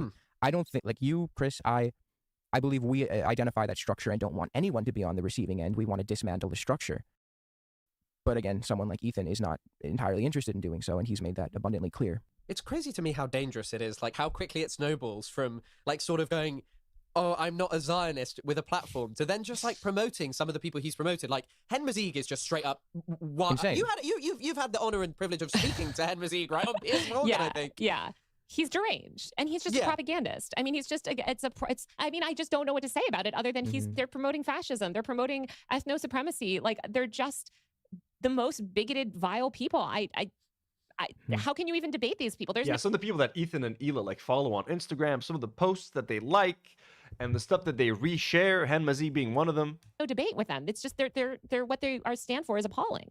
Yeah, I mean, Hen Mazeeg is particularly funny though because he writes such weepy posts about like such minor infractions, like against himself. That's like, I wish I had one to hand. Actually, his Hannah Einbinder or Einbinder posts were amazing. That was hilarious. The whole thread about that where she was like, she chose to make the wrong statement by going up and saying "Free Palestine," and it's just like, I do wonder, what fantasy. If he lives in a fantasy, if it's just a monetary thing, I don't know what it is. And I know that there are many people who are attached to abhorrent things, even with purportedly left-wing values. I mean, one thing I once read was that the first people who settled in the West Bank from America were predominantly people who opposed the Vietnam War and things like that. But yet they were happy to go over to a land, as an American Jewish person, to go over to Palestine and take land away. But where the cognitive dissonance lies, because to anyone with a phone, not only can you, and a semblance of intelligence, not only can you watch mass slaughter, not only can you see the reporting, you can also see the way in which Palestinian land is objectively being taken away from them, the way in which they live undeniably different lives, where they are surveilled in an incredibly different way. Ethan will tell you, but I've said that Israeli settlers are provocateurs and they should be shot. Like Ethan will say that, but and then you'll still sit there and say that, and say things like, hey, Hamas builds bases under hospitals, and that's fine. Or if Jews are outnumbered by Muslim people or Palestinians in Israel, that means they're all going to get killed. Or if you say that from the river to the sea, Palestine will be free, that you want to kill all the Jews. And he talks about human shields all the time. And it's like, dude, that... And I mean, even during the pandemic, right? Do you know that... Which we're still we are still during the pandemic, but during the early days, yeah. But so at the height of the reason I say during is because at the height of the vaccines, do you know that vaccines were given to settlers, but not Palestinians? But you know what, Chris, this is also what is so interesting to me, because I noticed very quickly that the people that were principled on COVID, who I trusted, were very pro-Palestine as well, and talked about this medical apartheid and the fact that, Palestinians, not only do they not have vaccines from COVID, they don't have any sort of PPE for anything. I mean, they don't even have hospitals at this point. But and there were so many people when she said PP, folks. That there was this one girl who was, of course, slaughtered. She was a child who was going around and giving out masks and just trying to distribute masks and trying to help people. And, not only masks for sickness, but because, we know so much, especially after 9/11, of what happens when, you're in these destroyed buildings and stuff, and the medical issues that they're going to deal with just from living through this genocide and inhaling God knows what, on a daily basis and having no respiratory protection. It's just crazy. But you see, I mean, I think some people are principled about it and some people are not. And you see places like Israel that, we're the first to kind of get these vaccines and wouldn't give them to the Palestinians, because they don't even let the Palestinians in bomb shelters sometimes, right? It's just a very broken society. Sometimes. I'm really searching deep in my mind here, because one of my lecturers wrote a book about COVID-19 in Palestine, and I believe what she said, if I remember this correctly, is Area C of the West Bank, which is the largest area technically fully administered by Israel, it basically became somewhat lawless during the pandemic. Not it's already pretty lawless. During 2020 or? Yeah, during 2020, sorry. During the height of lockdowns, I mean, this was just a space full economy to maim. I'm just going to skip a bit of the COVID conversation. Which is because of the they're intentionally disabled by disease. By the way, COVID and other diseases are tools of war as well. We should do everything to have solidarity with disabled people here and abroad, especially, no matter what, because that is, people are disabled by capitalism. People are disabled by war. We have to care about these things. By the way, the current strains of COVID or the flu, et cetera, that are birthed in America, because all the most virulent strains continue to come from America because we have unmitigated spread, make their way to Palestine and kill people and, hurt people and cause disease and worse outcomes. And so I just think it's very unprincipled of so many people, especially on the left, because the left has been so bad about disability justice since COVID began. It's you have to care about these things. And it just shows, again, I think Palestine is sort of the nexus of so many issues. And it is this very just extreme example of these issues, right? There's just extreme disability, extreme medical neglect. I mean, they literally don't have hospitals for treatment, much less PPE or vaccines. So Taylor, they don't have a hospital anymore because Hamas was building bases underneath them. Don't you know? Don't you know they had to be bombed? Those hospitals had to go. in Gaza, obviously, but even in I was watched that horrible slop video that what's his name, the crazy propagandist guy that Nas Daily. Nas Daily? Yeah, Oh, made yeah. about Oh my God, fuck Nas Daily. hospitals and we have this system where anybody can get an ambulance in minutes or whatever, and it's yeah. but then they're out. We know that that's not true for Palestinians in the West Bank even. So it's Someone I know, or I don't know them, but another content creator was in Jerusalem and they were filming like a Palestinian village and they were like, look at all this trash all over this. Well, anyways, this seems like a very interesting conversation with Taylor. It's a long interview. It's 2 hours and 20-minute conversation. So definitely check it out. Most of you guys are subscribed to both Isaac and Chris here in the chat. I'm going to post the link to their video one more time right here. One more time. We're going to get into AB and Lena being angry at me for talking about Rocky the puppy. Okay, let's take a step back and let us just remember what happened over the last few days, I guess. There's a compilation video or like a bunch of videos of AB and Lena with their little puppy Rocky that have been going viral on like Reddit, on Twitter, on the internet, of their little dog like kind of snapping at them and like trying to bite them or actually successfully biting them. There's an example of like him biting. Let's watch the recap. This is a quick compilation that went viral. They were apparently like #1 on like LSF live stream fails, etc. So this got around a lot. I love to see the sights. Oh my God, do you guys see him? Oh, you're a little feisty. And like they got Rocky about 7 months ago, I believe. Like AB was making a video about me. He was sitting in a bathtub. He was like responding to something. One of the beefs we've had. And he ends the video by surprising Lena with this adorable little puppy. I don't know how old the puppy was when they got him. If he was already like a little old, if he's been through someone, if he was with another family. I don't think so. It seemed like a small young puppy that they're going to be raising themselves. Okay, and you can already see he's growling. Lena's holding him. He's not happy to be held in that position. He a little feisty. She's saying he's a little feisty. He's giving them all the signs like yo, let go of me. And look, I'm a cat owner. I have 2 cats. Sometimes my cats do the same thing. Maki doesn't love being held. And sometimes when I hold Maki, he'll make a sound, like a very specific meow. And I know he's not happy. And if I keep holding him, he might put a hand on my face or something, like a paw. It feels like a hand, my little boy. So I usually put Maki down when he makes that noise because I know he's uncomfortable. He didn't want to be carried right now. Lena is just kind of like, look at that. She's like holding him up to the camera. He's got his teeth out. Hey, Lena, Jesus Christ, you made me fucking swerve off the road, god damn it. And look, I mean, guys, I don't consider this abuse. I just consider like she doesn't know that what she's doing is not good for the dog, okay? If someone, it becomes abuse, in my opinion, if someone points it out, says this is bad behavior, don't do this, explains to the person why this is bad for the animal, and then they continue to do it. Then I would change my tune-up and be like, you know what, they're abusing the animal because at this point, they have been told that what they're doing is wrong, they know better, and they are still choosing to like do this behavior. I genuinely think Lena said it's her first puppy, it's the first time they have a dog.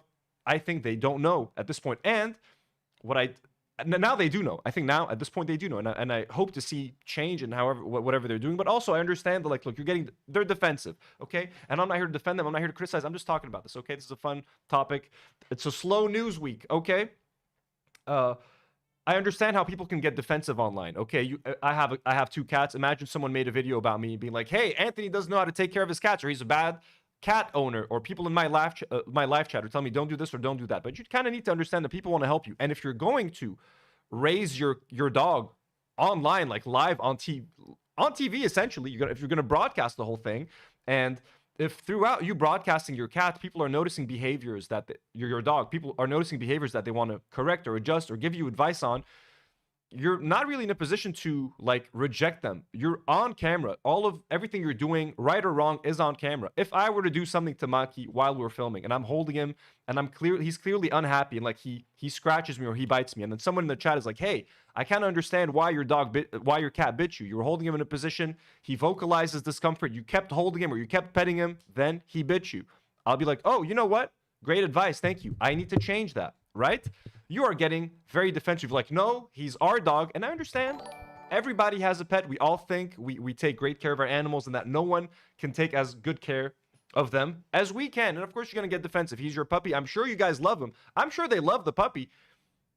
They just, again, because he's a small dog also, and we read some of that stuff last week. A lot of you guys had some great comments in the live chat and in the comments. Because he's a small dog, they just think that they can carry him at any point and that he doesn't have any boundaries. But he does have boundaries. Even though he's tiny and adorable, maybe he doesn't want to get carried right now. Even if he's light, even if he looks like he was made to just be carried and put in a purse and, like, you know, paraded around everywhere. Maybe he doesn't. Maybe he just wants to take a nap and chill for a second. Maybe he doesn't want to be close to you right now. He wants some time away, some time apart. My cats are the same. My cats don't always want to hang out. They don't always want to be pet. They don't always want to be carried. Maki rarely wants to be carried. You have to read your dog's body language. You have to understand those signals. That's how you build a bond with your animal. You understand them. And again, it's all solvable. It's just don't be like stubborn and don't be defensive about it. It's people just genuinely want to help. Even someone like me, and I'm not even necessarily helping for you guys. I'm helping for the puppy's sake, because in America, as a lot of you guys know if you're watching from abroad, dogs can get put down, literally. If a dog like attacks a random person on the street, and I know I'm not saying that like he's gonna hurt someone or kill someone. He's a tiny little dog, but like if a dog is in the street and like randomly attacks someone, and like some Karen is like wants Rocky snaps at a Karen, you know what I mean, and like snaps at her kid or something. She's like, I'm gonna call the pound or whatever, and they need to know about your dog, and then your dog can be put on like a registry. And then if your dog attacks like more than one person in public, they can be put down, like literally. So it's just for your dog not to snap at anyone, and for your dog to be happy, of course. Megger Maggie sends $2 and says, slow news week. Girl, what? I know. We're not talking about Venezuela right now, Megger Maggie. Slow news week, that's sort of stuff we talk about here. So anyways, I went on a spiel. Let's continue. Let's rewatch this whole thing. He loves to see the sights. Oh my God, do you guys see him? Oh, you're a little feisty. He a little feisty. Hey, Lena, Jesus. And we also read something that said, because, like, if this were a big dog, if Rocky was a big dog and she's like holding him in a way that's not making him happy, and he growls and tries to bite her as a big dog, that would be like terrifying. And I think they would understand, like, okay, we should not do this with our dog. But because Rocky is small, he's tiny, his bite doesn't pack much of a punch, they're like, it's cute, it's adorable, let's carry him again and let's see him do it again. But it's not cute. It wouldn't be. It's happened to me once, actually. I was at work like 3 years ago or something, and one of our coworkers had their dog in with them in the office, and their dog was a rescue. She'd been traumatized in the past, etc. I walked into her office at one point and I tried to pet the dog. As soon as I put my hand on her head, very calmly, very gently, she kind of snapped at me, didn't bite my hand, but like growled, opened her mouth as if she wanted to bite, as like a warning, like, yo, don't get close. Guess what? I never pet that dog again. I was like, you know what? I ain't even gonna fucking try. And I hate to be the person where, like, if a dog doesn't like you, people are gonna think that you're a piece of shit. I was like, I don't even want to be around that dog anymore. Hey, bless you, little doggy. Hope you're good. Sorry for stressing you out. And I learned my lesson. When it's a tiny little dog, you'll be like, oh, you're so tiny, you tried to bite me. And, like, you know what I mean? And that might be also what they're doing here. Christ, you made me fucking swerve off the road, god damn it. You okay? Yeah, he didn't bite me. Jesus, that woke me up. Road trips. Rocky, no. No. Hey. Hey. Rocky. That woke me up. Road trips. So like this to me, again, this to me suggests that maybe Rocky has like some kind of like maybe psychological issues or some kind of trauma or something, because from what it appears to me in this clip, he was passed out, he was asleep, he's like startled by something, he's like nervous, he's scared, he's like biting as like a reaction. I don't think he's biting to like hurt anyone or anything. Someone in the comments last week was also saying that maybe because Rocky doesn't feel like anyone in the relationship is actually leading properly, he sees himself as like the boss in the family. He bites them to like establish dominance because he doesn't think that they've established proper dominance over him. That might be a reason why. Like this to me seems like just out of the blue, so which might suggest that maybe there's a little bit of trauma there. I really don't know. Maybe they were doing something earlier to like irk him, or like I don't know what happened. I don't know. Rocky, no. No. Hey. Hey. Rocky. Hey. Cute little. So like here, for example, and again, look, again, they might not know what the best reaction is. How do you react to a dog that is like barking and trying to bite you, maybe out of fear or out of like some kind of trauma? Here they'll be like, we have to say no, we have to be stern, we have to say no. Again, I'm not a dog expert. I don't know what the right answer is, but Lucky for them, I'm sure there are many people who do know what the right answer is, people that can help them, people in LA, very qualified dog behavioral experts that can give you all the resources that you need. You know what I mean? And that can help you, and everyone will be happier for it. Everyone will be happier for it. Satan's spawn.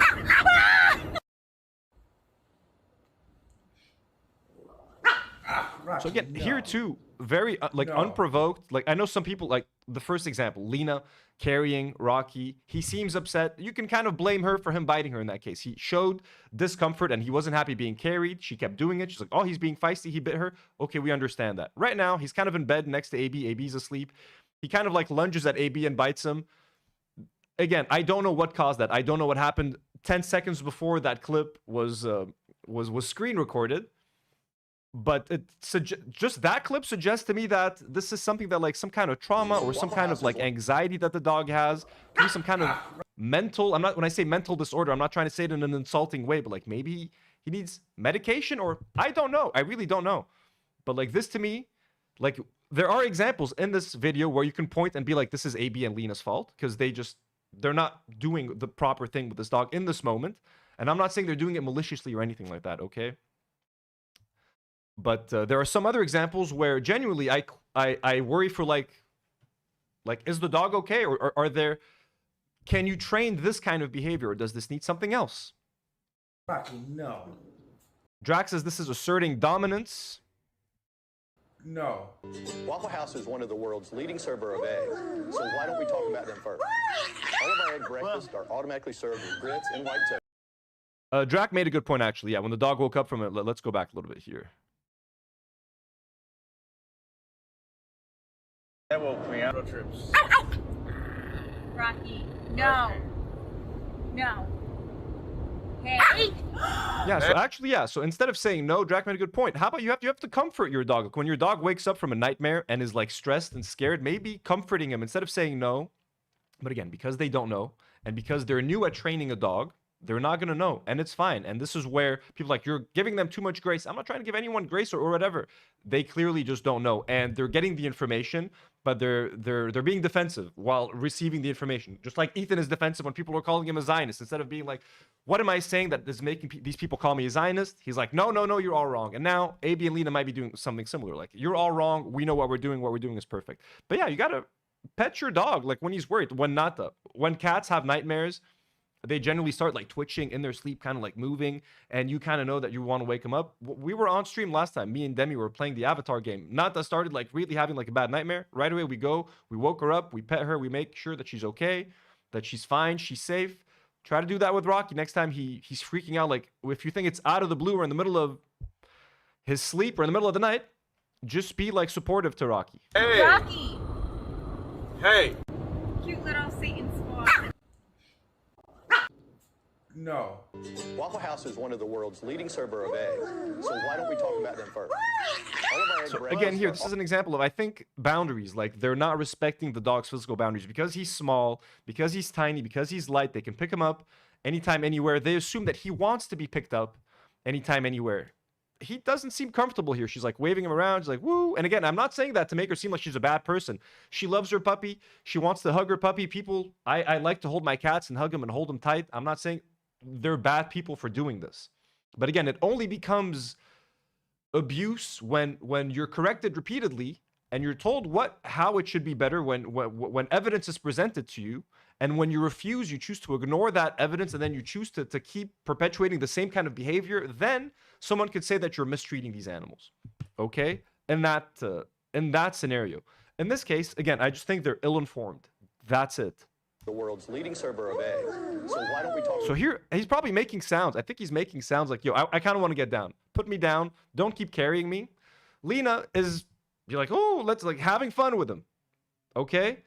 And that she should just understand that this is a situation where she should just put Rocky down. He wants some space. He needs his boundaries. About them first. All of our egg breakfasts are automatically served with grits and white toast. Like, this is avoidable. This is definitely avoidable. And this is trainable. Like, Rocky can be trained not to do this. And AB and Lena can be trained not to do this as well. Okay? It starts with the owners, with the pet owners. It starts with the parents, always. So there are things that you can do Just like there are things that I can do. Look, I have Nata bit me in my wrist, on my wrist, like 3 days ago, and she drew blood. Because I was telling you guys, like sometimes when Nata is laying on me in a certain, or next to me and I'm trying to move her, if she's laying in a certain, in a crescent, semi-crescent shape, I know not to touch her. Sometimes she sleeps on me. So last time I was trying to just move her off me so I can get up, and she like turned and like bit me in the wrist. All right. If I had done that on camera and it was caught live, maybe some of my viewers would have corrected me, being like, hey, the way you carried her was wrong, or you should have left her. Like now my strategy is if Nata is sleeping on me and I think that by carrying her, she might bite me, I just get up. Like I literally just like slowly get up until she like gently falls off of me onto the bed. Like, you know what I mean? I'm just not going to try to carry her. Or if there's a way for me to train her not to bite, I don't know how to do that yet. I'm just giving this as an example to show you that this happens with everyone. Maybe not everyone. Maybe some people are great at training their pets. I adopted Nata and Maki when they were already over like 10 months old. They had developed a lot of habits at the gym where I got them from. So there are things that I have to like work out of them, but it happens and you learn and you adapt. But you can't keep doing the same thing that is upsetting your pet and making them lash out. Jesus, scared the fuck out of me.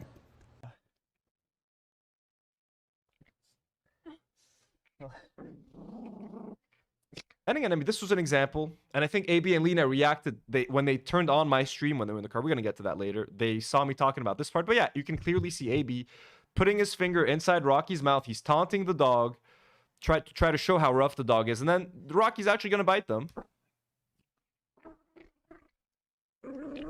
Ah! No! No! Fuck, Rock, that one fucking... Imagine if Rocky was like a pit bull right now, or like any other big dog, a German shepherd, and he's like growling at you when you're carrying him and he's trying to bite you. You wouldn't play like this with a German shepherd. So the fact that they're just Rocky is just small and an adorable little puppy, you know, they can like, we can just carry him and do whatever we want. No, AB, you guys can't. Okay. And listen to your chat. Listen to people when they're giving you just mild criticism. They're like, yo, just don't do this with your pet. Don't stress him out on stream. Don't taunt him to bite you. And then when he does bite you, you try to discipline him and confuse the shit out of him. Because what lesson did the dog learn right now? No, nothing. You just confuse the living hell out of him and stress them out. Ooh, I was trying to show chat, but damn, Rock. No. Like, what do you mean no? Like, what do you mean no? You're like, hey, bite my finger, bite my finger. Then he bites your finger. You're like, no, no, don't bite the finger. We're all confused. We're all confused. What was happening? Okay, is this animal abuse right now? Should his dog be taken away? That's not what I'm saying. But this is just like bad behavior. And if this continues, if you keep doing this over and over again, once you've been told by, like, I'm not an animal expert. I'm sure show this to any dog expert. They're going to tell you this isn't the right behavior. Like, don't fucking take it from me. You don't need to be an expert to know that this is wrong. Okay, like, just don't do it. As simple as that. As simple as that. No, don't lick now. Adorable. He's like licking. He's like, he feels bad. He doesn't even know why he's doing it, what he's doing. He's fucking confused. Little adorable little boy. Bastard. No, don't. You call him a bastard? Show chat, but damn, Rock. No. No, don't lick now. Bastard. He got me good. Evelyn makes a good point in the live chat. She says, toy-sized dogs aren't toys. Exactly. And that is where I think there's a slight confusion because they're so small, they're so tiny, they're so adorable. Just like a cat, you can pick up, like, it's so easy for me to pick up a cat anytime I want, but they don't want to be picked up a lot of the time. Maki, more than Nata, and I'm learning to pick him up less or to try to hold him in a way that makes him feel safe. Or as soon as he complains, as soon as he vocalizes, like, yo, put me down, he's got a very specific meow, I just put him down right away. I'm like, okay, that's it. You're not happy? We're not going to force this.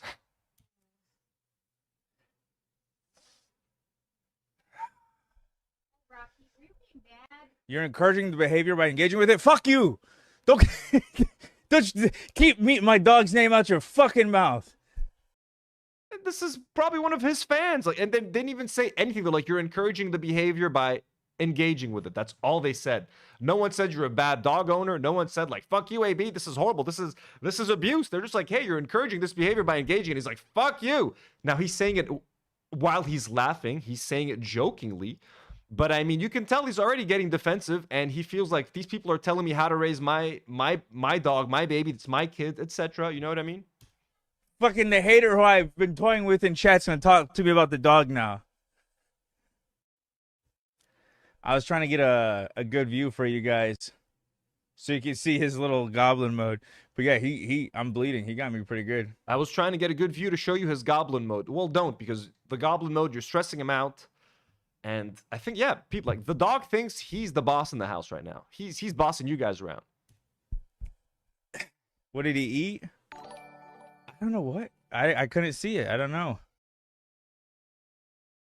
So, anyways, now let's watch. So, AB and Lena did this live stream driving in their car, live from Dearborn, Michigan. It's a car stream, and I came up a few times. I don't like. It's a 5-hour stream almost. I don't know if I came up more or less. I found just a few instances. Someone sent me a DM on like Twitter that like I had been mentioned. So I combed through like the second half, and I found a few instances of being mentioned. They have like 2 other live streams that are like 8 or 9 hours long each. I didn't have the chance to see if they said anything about me in there. Okay. They do long ass live streams. They don't put any time codes, anything to help anyone, no topics, no nothing. So unless anyone knows something that they've said about me that, you know, that we need to talk about, I am not aware. So here is their live stream live from Dearborn, Michigan. We're going to start with the first time code at 3 hours and 20 minutes. This is Lena and AB, I guess, reacting to me talking about them. Not right here, not this time code. I'll find another one later, but I can't remember. He has no idea that he's Mr. Worldwide. But yeah, it's funny that AB, like, when, what's it called? AB was telling me that the haters were saying, like, oh, how could AB be so, like, how does AB have the nerve to, like, actually talk about Rocky getting injured or whatever after he stepped on glass, and after the allegations, how is AB being so casual about it and talking about it? And it's like, that goes to show how little we care about their judgment and their opinions. Like, that's my baby. I know he's loved, he's cared for, and literally, I don't care what anyone else thinks. So it's not up for debate. So I just want to say, like, we agree. I know the dog is your baby. I'm sure you guys love the dog. No one is. I'm not arguing that. You know what I mean? And I understand why you guys are getting defensive. I would get defensive maybe at first if someone's like, you're not treating your dog, your animal well. Just like I got defensive when I got in with the whole situation a few months ago. We'll just call it the caller situation. I got defensive when people on Reddit were coming at me, and I didn't handle that situation well at all. You know what I mean? And I got defensive, and I made videos, and I pulled up some of their comments, and I was reading their comments, which was a horrible way for me to react. They're free to disagree with me all they want. It was my duty to not engage with that. I think, you know what I mean? And to respect their opinion and not try to, like, look, you're going to be tempted to, like, explain yourself and over-explain yourself and defend yourself and etc. It's not necessary. But the way you react to things is sometimes worse than the thing that people got upset at you at to begin with. And I have certainly done that to myself. First, the criticism was that Rocky's a danger and a menace to society, and it's only a matter of time that he's going to hurt someone. Yeah, I know, my little 6-pound dog. They felt. So I actually don't think so. Again, I think they're misconstruing. Maybe, I don't know if that's what I said. I don't think they had known that I'd even talked about them. He's not a menace to society. He's a tiny little dog. He's not going to hurt anyone. But he doesn't have to hurt anyone for him to get hurt.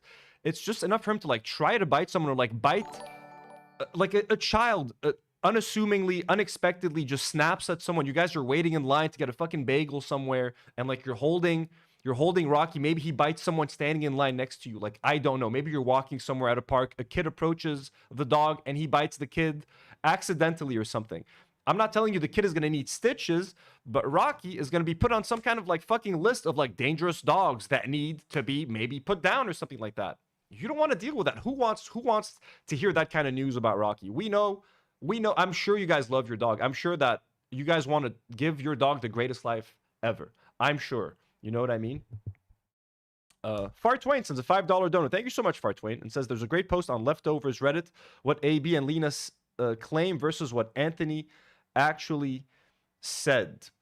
Oh, I mean, if it was on Leftovers H3, again, I try not to engage on that subreddit anymore, not because I think people there hate me. I'm sure people there are upset with what happened, but I think it's best for me not to be on a platform where I can come up as a topic, whether in a good way or in a bad way, because if I see something negative about myself, it might upset me. I might be like, I want to respond to this person or explain myself. I don't have to.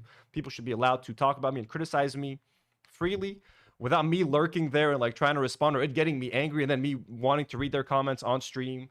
And like, I've grown a lot in that respect. Y'all best believe.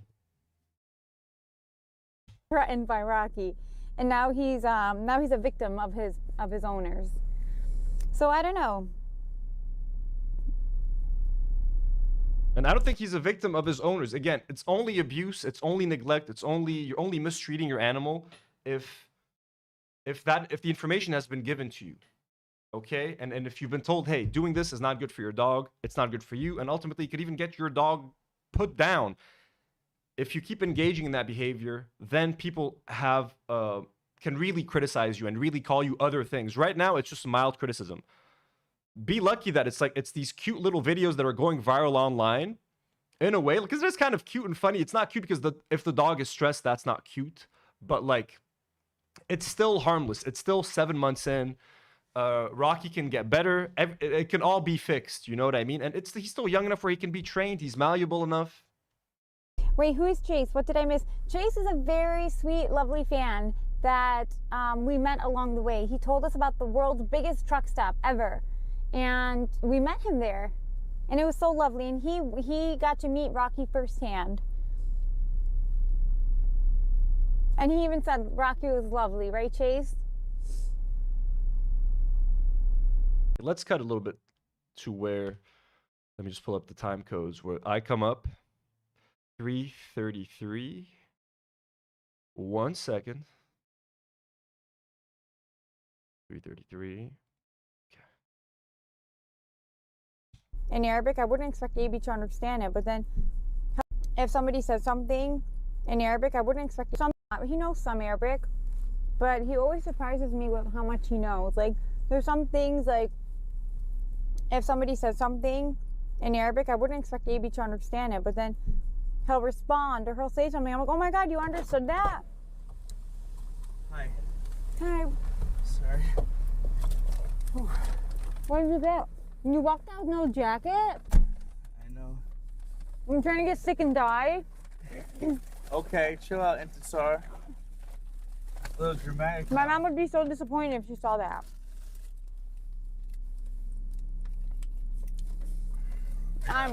Just to share. I think I'm coming up in a second. Somebody came in earlier and said that Millhouse is live talking about Rocky. I'm so curious.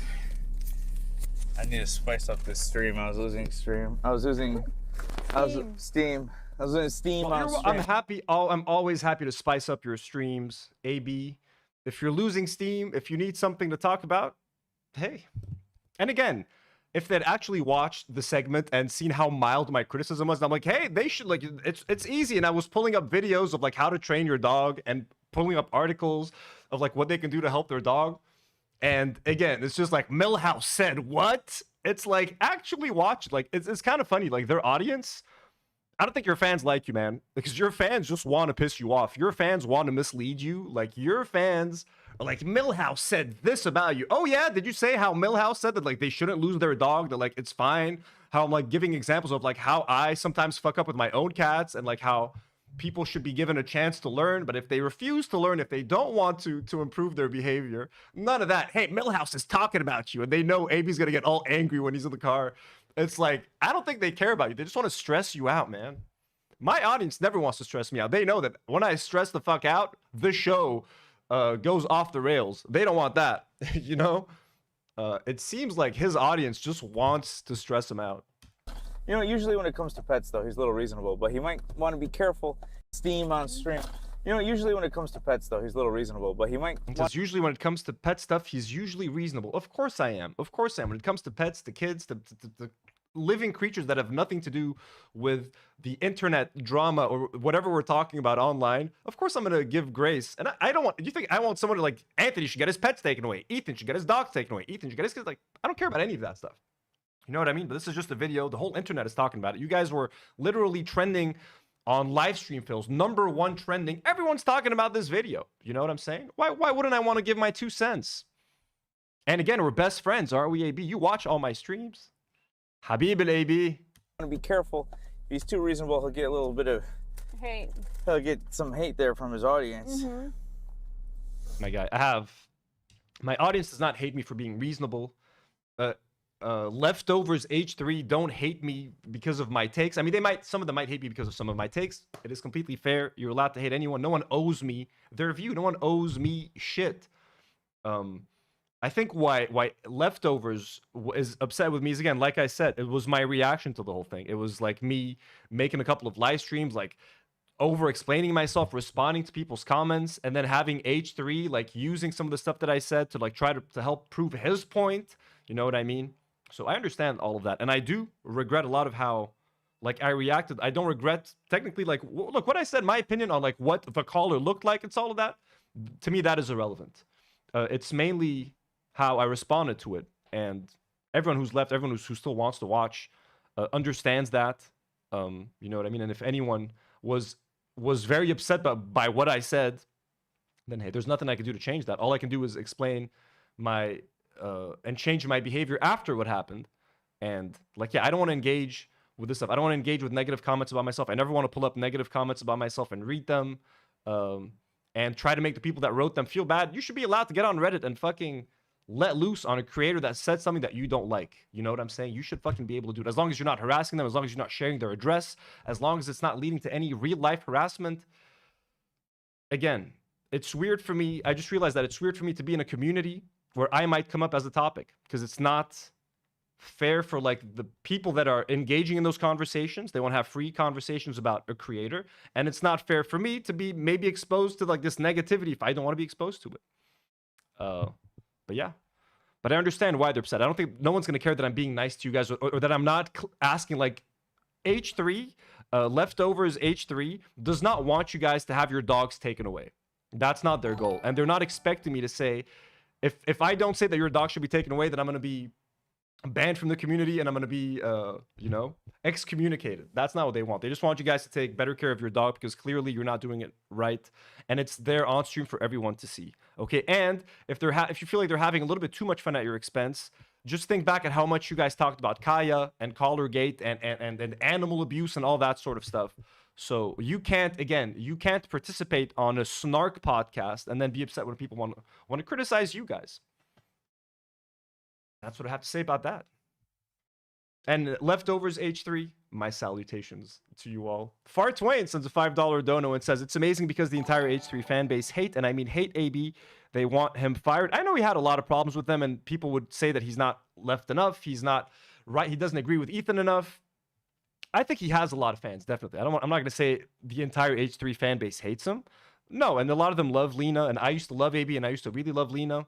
Both of them, like I genuinely, I was a big fan of them. And I still think deep down they are nice people. I wish the best for their families and everything, that they have family in South Lebanon who can get hurt anytime Israel bombs. I really recognize that. We just have big disagreements on who you accept to work for, etc. What he's required to do at his job, how they turn their podcast as like a weapon to go after pro-Palestine creators, etc. Everything we've talked about for the past 2 years. You know what I mean? But do not. Polish Pusher just gifted one Do Not Worry membership. Thank you so much, Polish Pusher. We got 6 new members today. Let's go. Worry. I'm gonna be honest, guys. I'm not that worried. Do not worry. I'm gonna be honest, guys. I'm not that worried. I'm not that worried. Proceeds to right away pull it up on stream. I don't care what he's saying. I don't care. Do Not Worry podcast. Anthony Sargon, Millhouse, blah, blah, blah. AB, it's okay to admit that you watch the show. It's fine. You know what I'm saying? Ahla sahla. You can learn a bit about your Lebanese culture. Maybe not as much now that we talk about American stuff, but like you want to go back, watch our old episodes. It's a lot of Lebanon lore that you can learn. Funny TikTok characters. It's okay to admit you love the show. Look at Lena. She's so happy that you're about to put me on right now.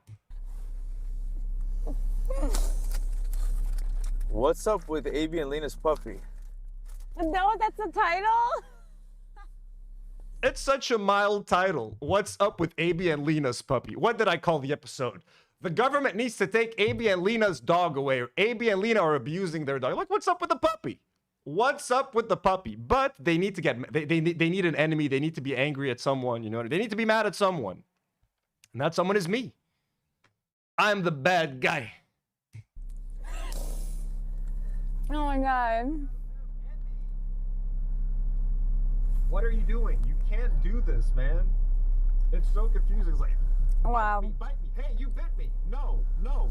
Oh, fuck off, bro. Get a job. So he pulled up the part where I'm talking about like him putting his finger in Rocky's mouth saying, what are you doing? You can't do this. That's all I said. I'm like, what are you doing? You can't do this. He's like, oh, fuck off. Wow. Bite me. Hey, you bit me. No, no. Oh, fuck off, bro. Get a job. Oh, fuck off, bro. Get a job. All I said was, hey, you're not supposed to do that. And by the way, AB, he keeps talking about me needing to get a job and like me quitting my job. AB, I know you're watching this, and I think the next time you're live, I'm going to send you a super chat to explain that to you because you keep trying to perpetuate this to your audience. AB keeps telling everyone that I've quit my job for streaming. I've quit my job for streaming, and he's telling me to get a job. AB, and I'm going to repeat this later. Hey, Habib Elbi, I was let go from my job. My friend, my good friend. I have a whole live stream talking about it, explaining it. Me, my whole team, my partners, the partners that own the company that I worked for, they fought amongst themselves. Then they couldn't get to an agreement on how they wanted to pay like their employees, us. They ended up firing all of us. Not only that, we didn't get paid our final month salary. So I ended up streaming because it saved my life. I needed to earn a living. I needed to make a living, and I had no job anymore. And thankfully, unlike my coworkers, I had a YouTube channel to fall back on. And instead of having to scurry to find another job or to accept a gig that I maybe didn't want to do, I was able to fall back and use my YouTube channel to sustain myself. This YouTube channel has saved my life. So stop telling me to get a job or like telling your audience that I quit my job, because you're also perpetuating something like dangerous. Like I'm not out here telling people to quit their jobs to stream. I want to get to that a little bit later because he mentions that again. But first, I want you to understand, and I'm going to super chat you next time on your live stream to make sure you understand, my good friend AB. I can't. I don't want to pay his bills for the next few months. I don't want to pay his bills. Let's hear that again. I don't want to pay his bills for the next few months. Too late, buddy. Woo! I mean, I'm kidding. It's everybody knows Ethan pays the bills over here, not you, AB. Oh my God, that was so funny when he had that realization. He was like, "Wait, do you guys just like think I'm just like a?" What'd he say? Oh my God, it was so fucking funny. All of this because I told him, by the way, don't stick your finger in your dog's mouth and make him bite you. And then when he bites you, you tell him, no, don't bite me. Everything he's saying now is because he heard 10 seconds of a live stream, of a very mild live stream where we were offering help and advice to help the puppy. Now he's going all petty. It was so funny. Like he just realized in that moment that they're only using him to be a H3 hater. By the way, he wasn't worried. He's like, I'm not worried, by the way. As he instantly looks for the podcast, here's 5 seconds of it, shuts his phone in anger, and proceeds to rant about me for the next, I don't know how long. That's someone who's not worried at all about what I have to say. AB, it's okay. I know you respect my opinion because I'm Lebanese. I am your content peer here in Lebanon. You know what I mean? You would have loved my approval, and you had it a long time ago. You don't have it anymore, my man, but it's okay. Anywho. Right, DJ. He's given into the dark side.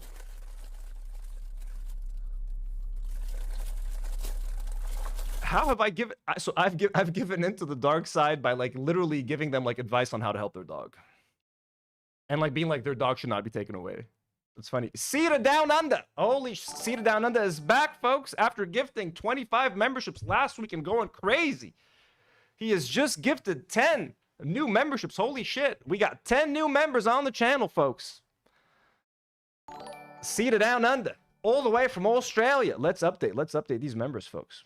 Let's update. I added 11 new members. So we're at 895 members. 395. Holy shit. What did I do? 395 out of 400. Holy hell. Sorry, guys. Almost back at it. All right. Boom. Okay, updated. Did it not update? No, it did not update.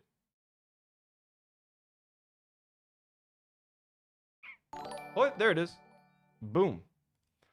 Cedar Down Under. Thank you so much. That is incredibly generous. Polish Busher with a $2 dono says, get a job to a streamer with a paid crew members. Yeah, I know. Get a job. It's like, AV, what is your job, man? Again, just getting harassment material for Ethan Klein. He's given into the delusion. So I've given into the dark side and I've given into the delusions. I don't know what they describe as the dark side, a snarker.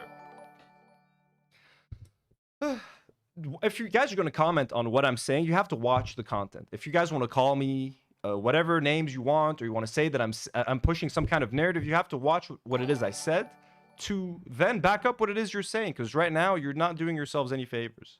It has been. I got nerds gummies if you want. Thanks.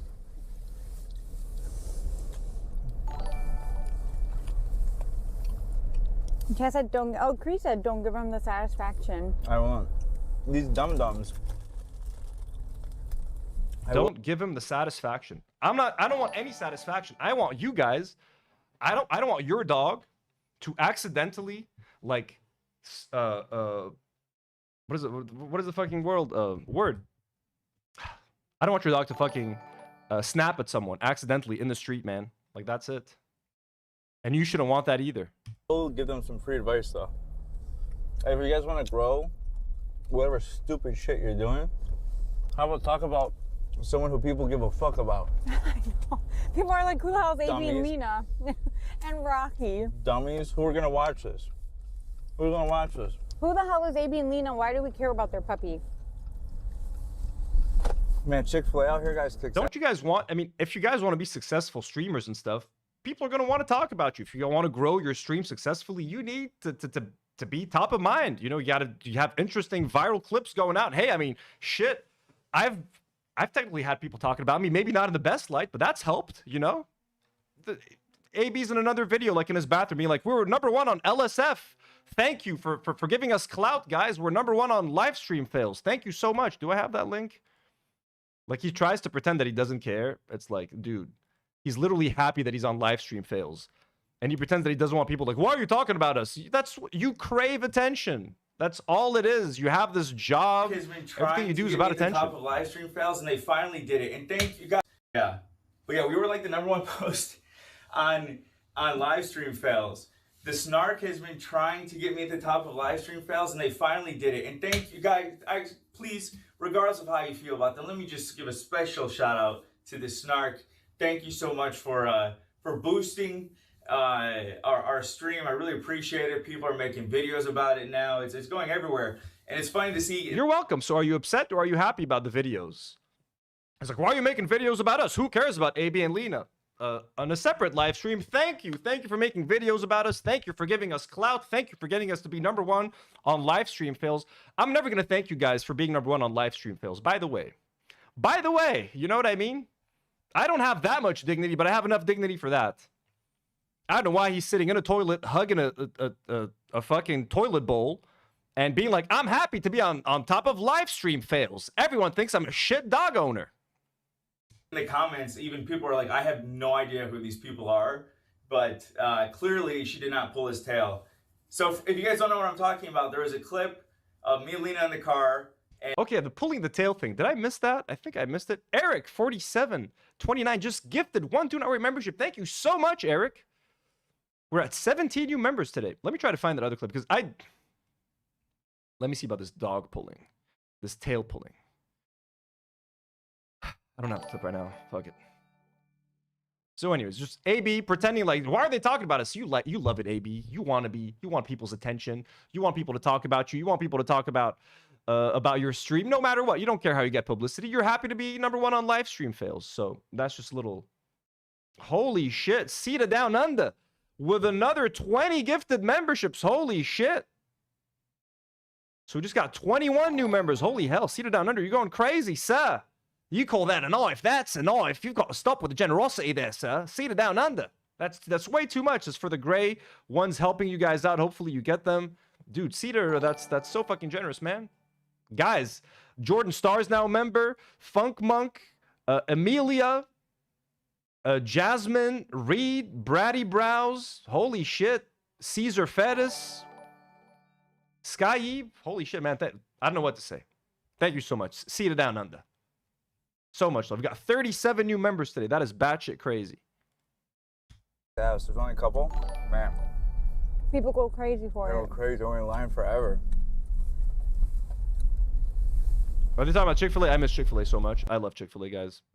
I know they're like anti-gay and stuff. I'm sorry. Their chicken sandwich, their chicken nuggets are way too good. I don't know what to say. I love the gay community. I cannot stop eating Chick-fil-A. Someone once made a funny, like, was like, hey, like, gay people should just go, like, do, like, fucking massive, like, work groups and outings to Chick-fil-A. Just fill it up with gay people. That'll be the funniest thing. Username Matt has also just gifted one Do Not Worry membership. Folks, we're at 38 new members today. I just got 22 new members, like, right now. We're at 400. So, wait, 395 plus 22. Could someone do the math for me? I'm so bad. 395. We're at 417 members. Okay, we're going to have a new members goal. 420. And we're at 417 out of 420. You guys are nuts, man. Seated down under. Everybody who be gifting. Jim D. Dukers. Okay. Back to the video. Username Matt, thank you so much. And Eric as well. You guys are fucking awesome. Okay, let me find the next time code. 3339. Okay, that's pretty close. We can just keep watching. AB and Lena, thank you for the entertainment. Lena by the was way. telling me someone. We appreciate your live streams. Sent her a clip of. Wait, what happened? Do you have it? Let me see.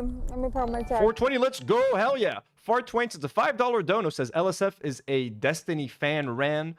It's Destiny fan ran. Yeah, I know. All the so-called snarkers are preemptively banned from LSF. If you've ever posted or commented, you get a random ban message.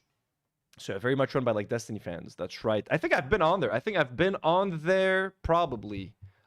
been on there a couple times. I don't know. I didn't check it out because that would kill me.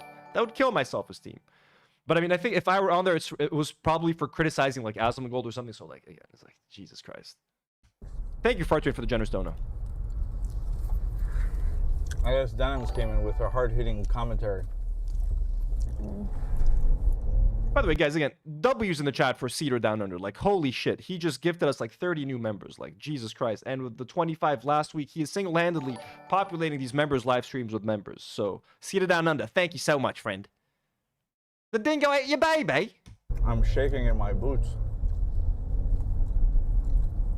You guys are gonna live raw reaction on my mother's life. I have not watched this yet. What did you say? I'm shaking in my commentary. I guess Denims came in with her hard-hitting commentary. I'm shaking in my boots. He's talking about Denims. I don't think anyone wants you to shake in your boots, AB. No one wants you to be scared. No one wants to threaten you. Unlike Ethan who wants Denims to be shaking in her boots. He wants Frogan to be shaking in her boots. He wants a Cruel World Happy Mind to be shaking in her boots. He wanted Casey Tron to be shaking in her boots with threats of lawsuits and stuff like that. No one wants that for you, man. No one wants you to be afraid for your puppy. Literally, it's just people reacting to a video that went viral. And they're trying to give you advice. Are there some people online and on Reddit that want your dog taken away? Probably, man. There are people that want crazy shit to happen to everyone online. You're an online celebrity. You're a micro celebrity. There are people that fucking want me dead, bro. I have like fucking not even 30,000 subscribers. Like, you're on one of the most popular podcasts in the world. Develop some thick skin. You guys are gonna live raw reaction on my mother's life. I have not watched this yet. Because a lot of times when I watch these clips, guys, they're so stupid that I get lost in my head of like, there's so much to comment on that it's better to just go in raw. I found it. You want us to now, or should we wait till we get home? No, fuck it. Let me hear it now. Do I need to see it or he'll just hear it? I can hear it. No, just hear it. Okay. He let his dog step in broken glass, and he's like, Snark cursed me, and that's why this happened. It's because of Snark that this happened. It's like, your dog walking into broken glass is because of Snark. We're talking about the dog and the broken glass? Okay. There's another mention of us coming soon. Yeah, I feel like I could have a back and forth with. There's Snark in the room with us. There's Snark in the room. Is the brain in the room with us? Is your fucking brain in the fucking room? It's too easy. Don't do me. Don't show me this shit, man. They're too stupid. I need an opponent. I need someone who actually I feel like I could have a back and forth with. This is. Oh my god. Oh my god, guys. It's freaking scary. Chad said they're always in the room. Yeah, they're always in true, the room. though. That's That's right. true. Today they're on my dick on dicks, probably. Right. Oh my God. Dicks on dicks. What a I don't know who enjoys this live stream. I mean, just to say that. No offense. dumb. Create the virus. Thank you for the super chat. She said Denims has the smoothest brain on the planet. Oh my God, guys. The brain is Evie left for blames Chad. Snark for it. Yeah, I really thought a Snark would put a piece of glass there for Rocky to fucking step on. That's Hey, so what's funny. Millhouse? I can't fucking wait to hear Millhouse's commentary. Bro, do you really think they put the glass there, bro? You think they found the projection of where he was gonna jump, bro? Like, come on, bro. Use your brain. You're smarter than that, bro. Well, hey, listen, guys. I know AB and Lena, they do a lot of fucked up shit, and I'm sorry, bro. They're Lebanese. I can't help but defend them, bro. I gotta. So is he making fun of me for potentially defending him right now? That's what I don't understand. So he's saying Denims, I guess in one of her clips, said that like one of her comments. I don't understand what the thing with the Denims clip is, but like it's like they suggested that like snarkers. They're suggesting that AB said that like it's because of Snark that my dog's paw got like injured. So she maybe took it literally and was like, "What do you think? That's like snarkers were there to like throw the." I don't know what the fuck happened, but like he's basically commenting like. Denims is saying that like he's saying that like snarkers hurt his dog, and that now he's being like, what does Millhouse got to say about this? And he's making it seem like I'm defending him, but it's making him upset. The fact that he's like, they're Lebanese, so I gotta defend them. That's pissing him off apparently. I'm sorry, AB, and I thought, you know, every time I would give you guys like grace or whatever the fuck you want to call it, I just thought I was being nice.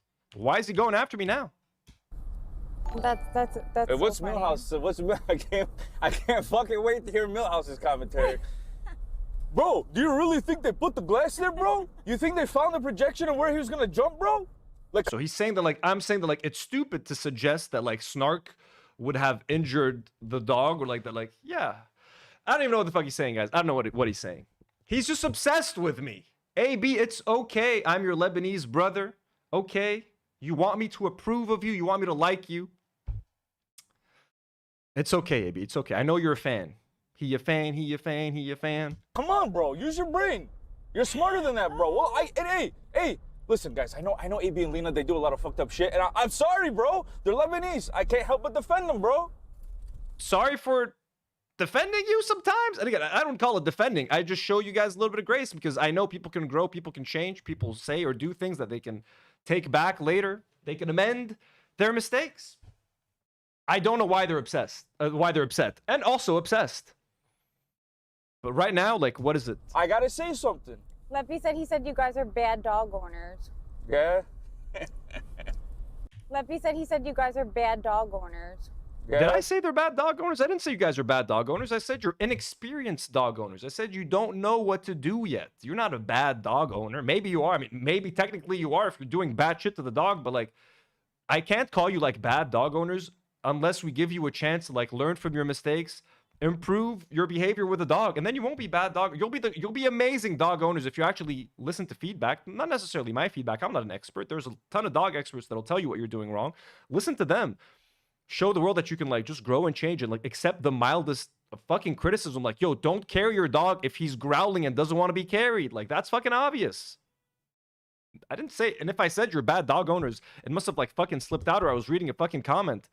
You're inexperienced dog owners. You're inexperienced. You're kind of using him like a prop. You guys are streaming. You have content brain. So you also are putting the dog in scenarios and situations that are stressful for the dog, for your content, for your streaming.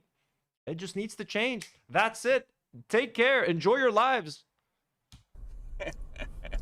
Well, that's a shame coming from one pet owner to another. That's a shame. That's you coming from one pet owner to another. Again, I didn't say that. Your chat, literally your chat is trying to like piss you guys off. They're trying to like turn you again. I'm not saying that you have every reason. If you guys don't want to like me, you don't have to like me. Your chat doesn't need to turn you against me.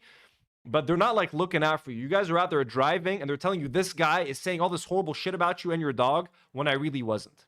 Like if your chat was actually in my stream watching the live stream where I was talking about it, I don't know how much nicer a person can be. I don't know. Should I have pulled up more training videos for you guys to like watch? Should I have pulled up more articles? Should I have given you guys more maybe potential explanations of what is maybe happening? Trying to figure it out with you. This isn't my dog. Rocky's not my puppy. He's your puppy. Do you try to help me with my cats? No. Coming from one pet owner to another, that's a shame.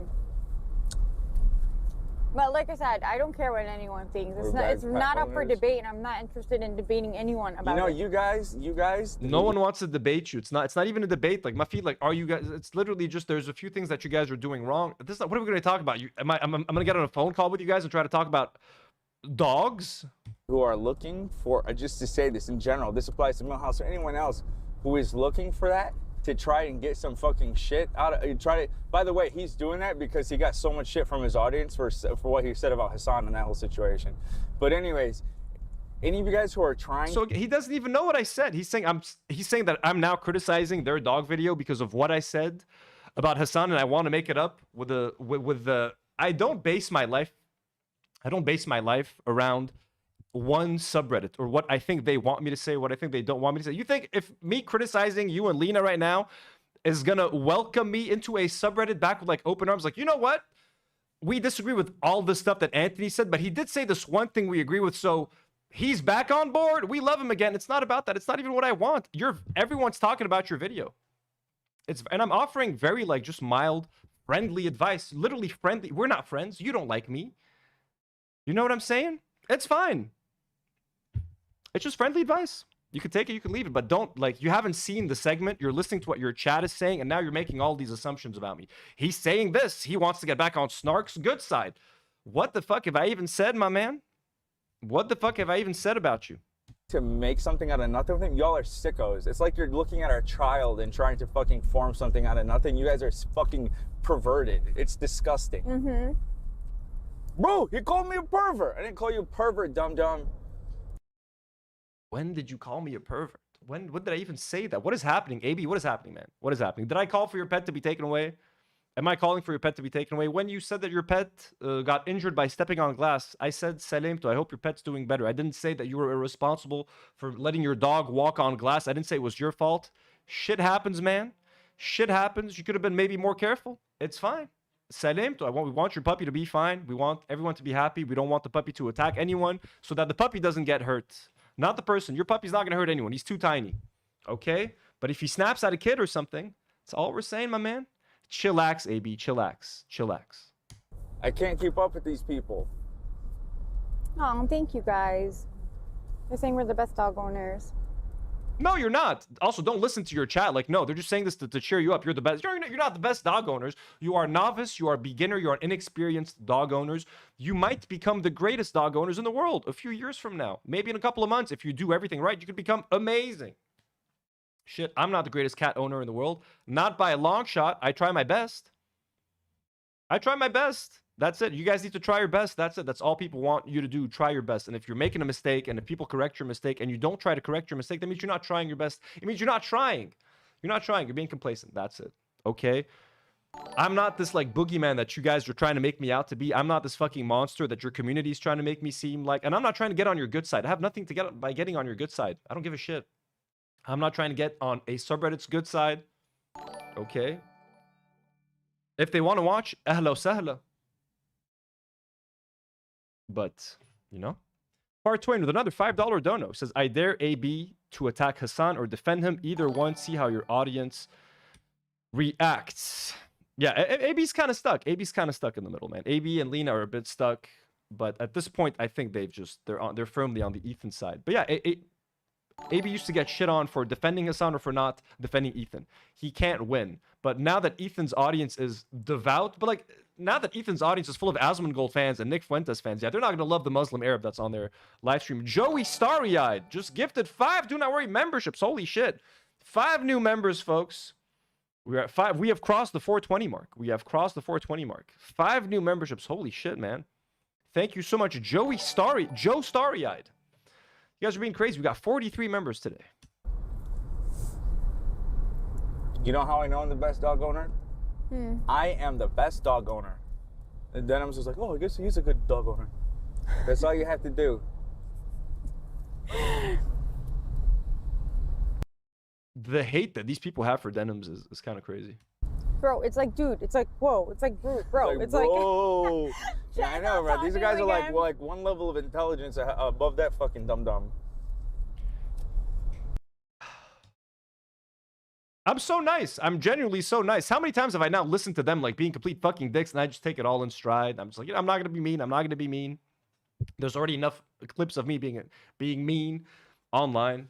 But like again, dumb. All I said, bro, is that bro. Sorry, I said bro. Take better care of your dog. Just don't stick your finger in its mouth and then when it bites you, you say no, don't bite. Just don't stress your dog out. That's it. From one dumb to another, I guess.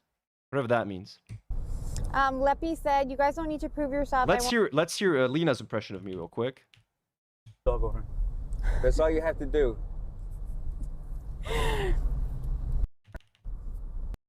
Perverted. It's disgusting.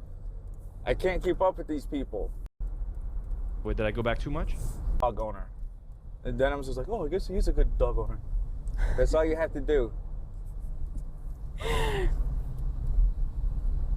Bro, it's like, dude, it's like, whoa, it's like, bro, it's like, whoa. Yeah, I know, bro. These guys are like, what? Look, a married couple is connecting over their impression of me. I'm bringing them closer together. I'm glad. You know, I'd prefer let Lena do my impression, AB. She does a much better impression of me than you do. Let Lena take over the impression doing. Like one level of intelligence above that fucking dum-dum.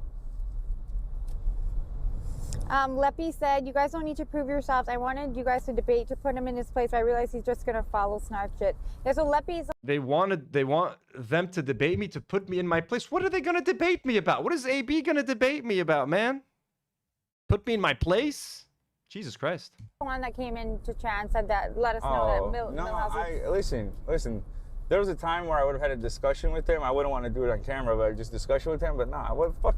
Who is he? Who is he?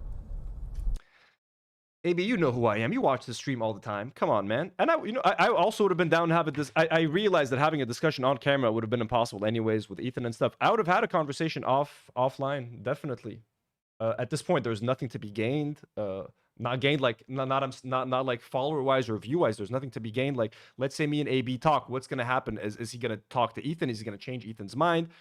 No one cares anymore. But there was a time I would have loved to talk to AB and try to sway him, try to get him to see my perspective. Of course, at this point, I'm not gonna interact with anyone from H3. But you know, but him pretending like, who cares? Who is this guy? You guys keep talking about me. Ask your boss why he invited me on his show twice. AB, ask Ethan why he wanted me on his show twice, not once, twice. Ask Ethan. Bro, they run a gossip column. Like, you know, like he has shown when he sided with Bad Empanada what he's about. You know what I mean? Like, if there was a level of respect and actually caring about what, you know, everything, then okay. But no, these. What Bad Empanada said, dude, come on, man. He literally was when AB was saying that, like, something about calling Arabs barbarians. But what AB said did suggest that I was a barbarian. He was like, I try to show Arabs that aren't like crazy. I'm paraphrasing, that aren't crazy and like aren't barbaric. And like he is on video like celebrating like Israelis running away from drones. He just handed people a gift. You were essentially saying that like I'm making Arabs sound like crazy and barbaric. That's how I interpreted it. I don't need Bad Empanada to interpret that for me, and me agreeing with Bad Empanada. I heard what you said without Bad Empanada's reaction, and I interpreted what you said in that way.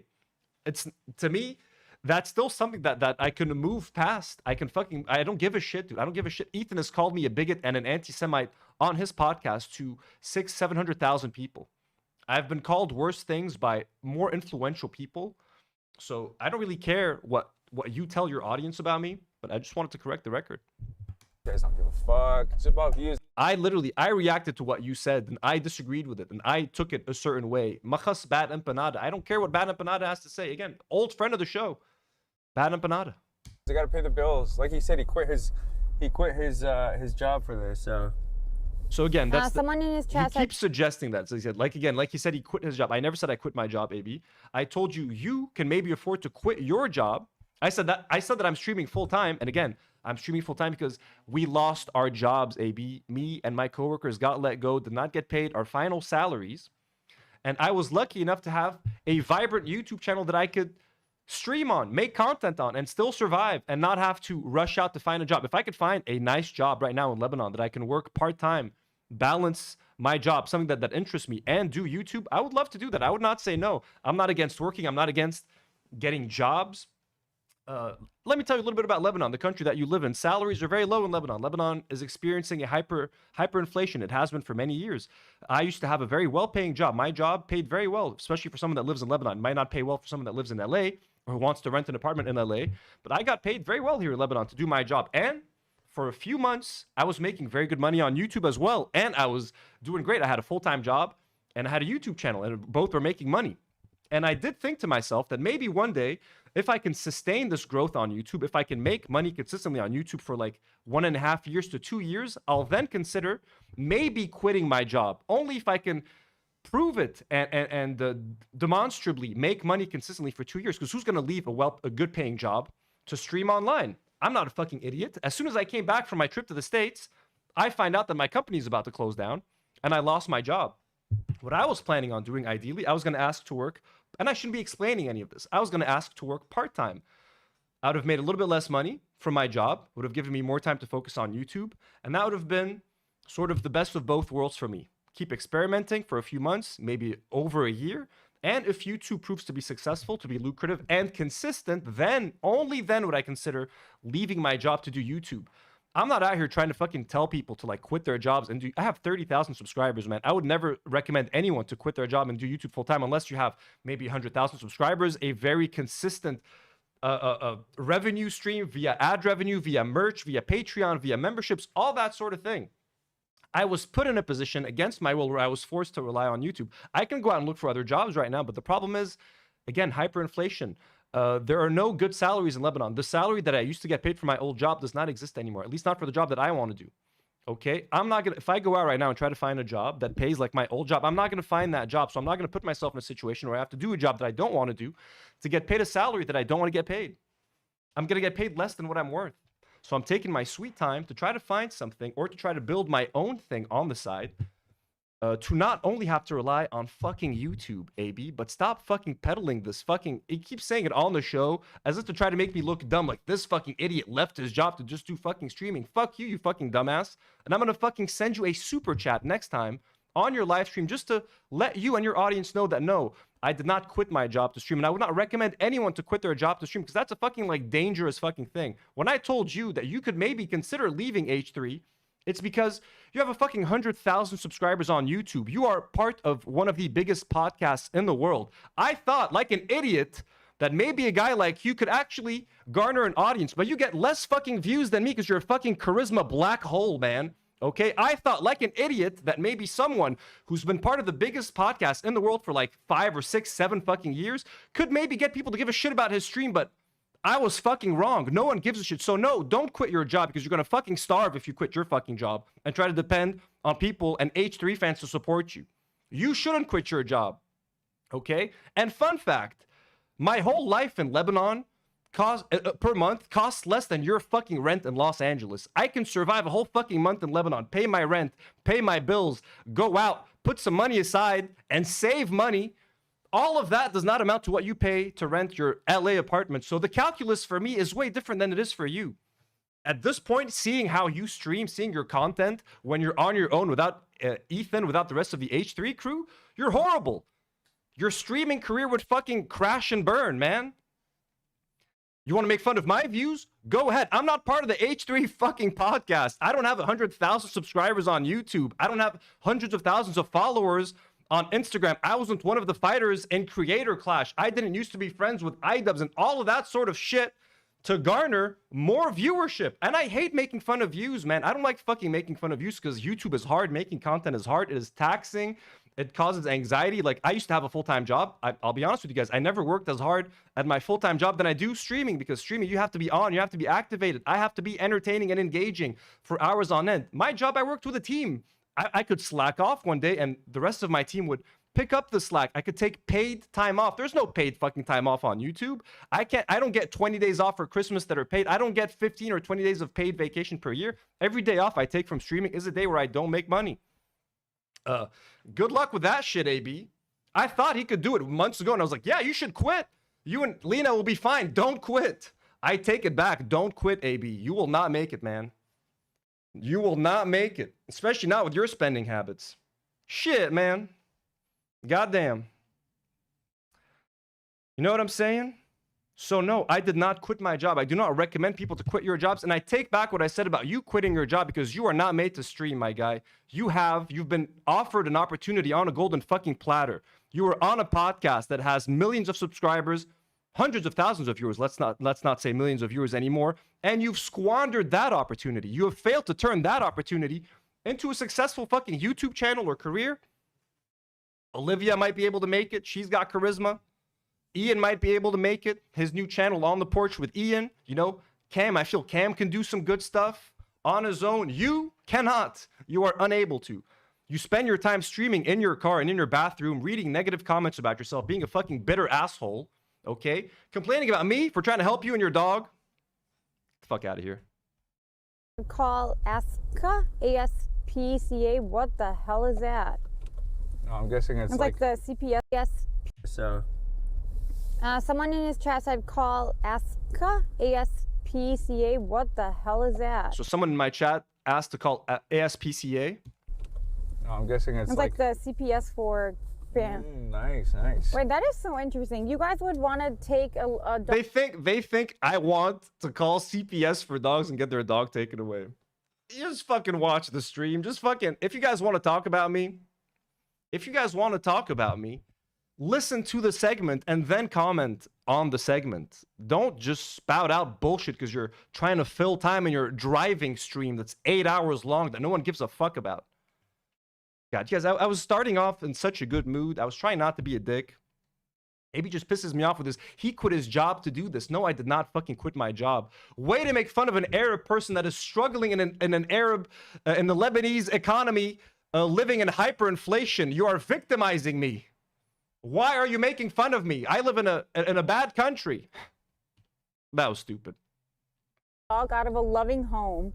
Literally, he has the best life, and well, that just makes no sense. It's ridiculous. It makes no sense because I did not say it. I did not say that dog CPS should come take your dog away. I said the opposite. I said no one should get their dog taken away from them. I said in no way is what they're doing like reason to have their dog taken away from you guys.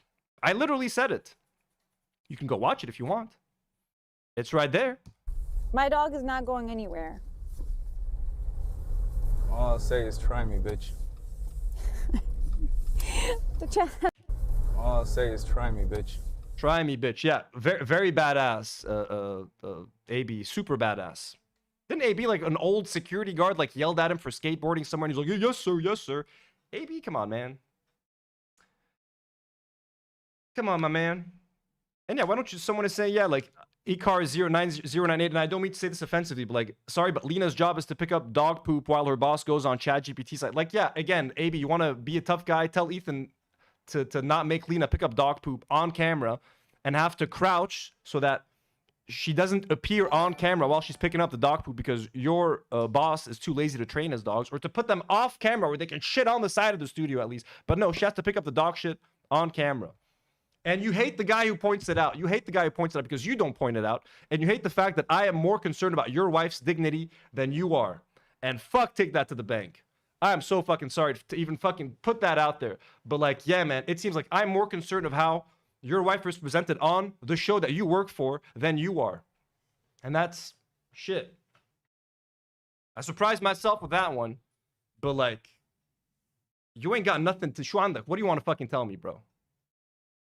And yeah, that bro was special for you, my man. Bawselak, ya habib qalbi. Eric 4729 donates 100 sec, says hope things get better for you from Sweden. Thank you so much, Eric. Eric, no, I'm doing good, guys. I'm doing all right. Like, YouTube is doing great. I have a comic book business where I sell vintage comic books. I've been doing that for many years. I just launched a like separate little prints business with my girlfriend. I'm not here sitting like being lazy, or I'm not even worried about anything. But I'm just realistic. I also don't want to rush into getting another job because I've been doing the same job for like 7 years. And that industry, I've been working in TV and film, and that industry is changing. And I don't know if I want to remain in that industry. I have a very specific kind of experience that isn't that transferable to other jobs. Like I had a very specific kind of job that people normally do as a freelance thing. I had it as a full-time gig. So it's not the kind of job that I can find easily. So I'm just taking my time, making sure I don't make any mistakes, and make sure I'm happy, I'm not stressed out, and all will be fine. And thanks to awesome viewers like you, like yourselves, like Eric, who've been here for me and made sure that this channel can survive. You guys are all amazing. So I owe my audience so much, our members, our patrons, anybody who donates anything in the live chat. You guys are amazing. The chat, his name is Millhouse, that's it. Sometimes I forget it's not really Millhouse. Yeah, bro, no one has diesel gas in Dearborn. Right? They don't have diesel gas. It's funny, because even when Leffy came in here to tell us, he said, Millhouse Oh, wait, they're still talking about me? is live. Don't have diesel gas? It's funny, because even when Leffy came in here to tell us, he said, Millhouse is live right now. And I love how we all knew what that is. By the way, to all these fucking dum-dums, mind you, all your idols, they're all, this is without me contributing to fucking taking them down. Just remember that. So keep fucking talking. Keep running your fucking mouth. AB, it doesn't sound tough, man. I live in Lebanon. I've seen war. I'm sorry, man. You just keep running your mouth. Who's running their mouth, man? Who's running their mouth? Do you have any of that smoke when Ethan was making fun of your mom, talking about your mom's, you know, sexualizing your mom on stream? You got nothing for that. You have to sit there and fucking take it because he's your boss and he pays the bills. I know. Man, I wanted to be nice this whole fucking segment, but khalas, he's so fucking annoying, man. So fucking stupid. Am I done? 341. Let's see. Is this the final time code? Yeah. Oh, we're done. I think we're done. That one brain cell working hard, chat says. The real problem is, where's the diesel gas in Dearborn? That's the real fucking... My one brain cell? Anyways, yeah. Let's not get too mean. So yeah, we saw AB in his bathroom saying, "Thank you for getting me #1 on live stream fails." And Lena adjusts Rocky's blanket or whatever the hell she does. Oh, talking about the tail thing? Yeah, I don't think they pulled the tail. Or if they did, like, maybe it's very mild. I don't think the dog is biting them for every reason imaginable. Like, whether they pulled the tail or not, it's kind of irrelevant. Even though it's not, like, you shouldn't be pulling a dog's tail, but, like, you know. They'll be like, but Hassan pulled his old dog's tail. Won't you point that out? Yes, it's bad. Even if Hassan pulls a dog's tail, it's bad. And I'm sure Hassan has learned that pulling on a dog's tail is bad, and he doesn't do it anymore. If you think it's a gotcha, but Hassan pulled on a dog's tail once, yeah, that's bad. We can say that it's bad. We can say that it's bad. It's fine. Hassan has learned. I've learned. I make mistakes with my cats. I learn. I improve. Okay. That is enough of that. That's it for the AB stuff. AB and Lena, God bless. I know you guys are watching right now. Thank you. What else we got? Let's talk about a couple more things. We skipped a lot. You guys want to listen? The drama stuff is done. The H3 stuff is done. Time to nerd out with our cocks out. Fucking, no, I'm kidding. Do you guys want to react to like the Cap trailer, the Thor trailer, the what is it called? Odyssey trailer. Let's talk some Stranger Things real quick. You guys want to do that, or you guys want me to just let you go? I go maybe have a break, then I play some Avatar in an hour or so. What do you guys feel like talking about? Let's do quick Stranger Things, because I think more of you are more likely to care about Stranger Things than like the trailer to Thor, the Thor trailer. So let's get into some Stranger Things, folks. Stranger Things. Let me pull up a picture for Stranger Things season 5. I watched it, guys. I know we're supposed to boycott it because of, what the fuck's his name? Noah Schnapp and that other guy, Brett Gelman. Listen. I watched the show despite those Zionists. Okay. Because I just knew it was going to be shit. And it's a really bad season. Let's just say that, okay? Let's talk about season 5 of Stranger Things really quickly. No spoilers. Not going to be any spoilers, I promise.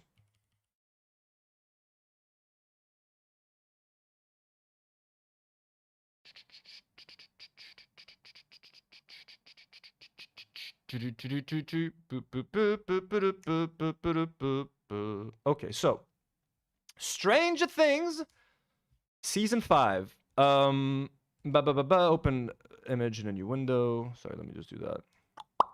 Hoink. Stranger Things, guys, season 5. Jim, thank you so much for being here. Have a good night. We love you so much, Jim. Always a good time when you're here. Drax says nothing can be as bad as Game of Thrones. Oh, we know. It's Game of Thrones season 8, unspeakable. Unspeakable. Noxalato says, react to D'Angelo Wallace's crash out rant. Kidding. Noxalato, I mean, maybe I could do it on like a member stream or something. I just really don't know what he's talking about. And we've been going for a bit long, so I think I got like 20 more minutes left in me. I know you're kidding. I know. Much love. Noxalato, we love you. We love your energy. We love your passion. You're one of my favorite community members here. So just so you know. Just so you know. And if I can't get to topics that you want me to talk about, I do genuinely apologize. But I wanna get it done. Stranger Things. Let me quickly talk about Stranger Things. I used to really like the season. When I saw season 1, I loved it. It came out of nowhere. It was such a surprising show. It was like fucking 10 years ago, man. You know what I mean? I remember like Guillermo del Toro praising it on Twitter. Stephen King was like, man, this shit is awesome. And I was like, man. And I watched it before they like made it mainstream, before Guillermo del Toro talked about it, I remember. So it felt like I was part of like this little secret little thing that we discovered, this awesome little show with 80s nostalgia. It was nice. The music was nice. All that 80s synth stuff. It was great.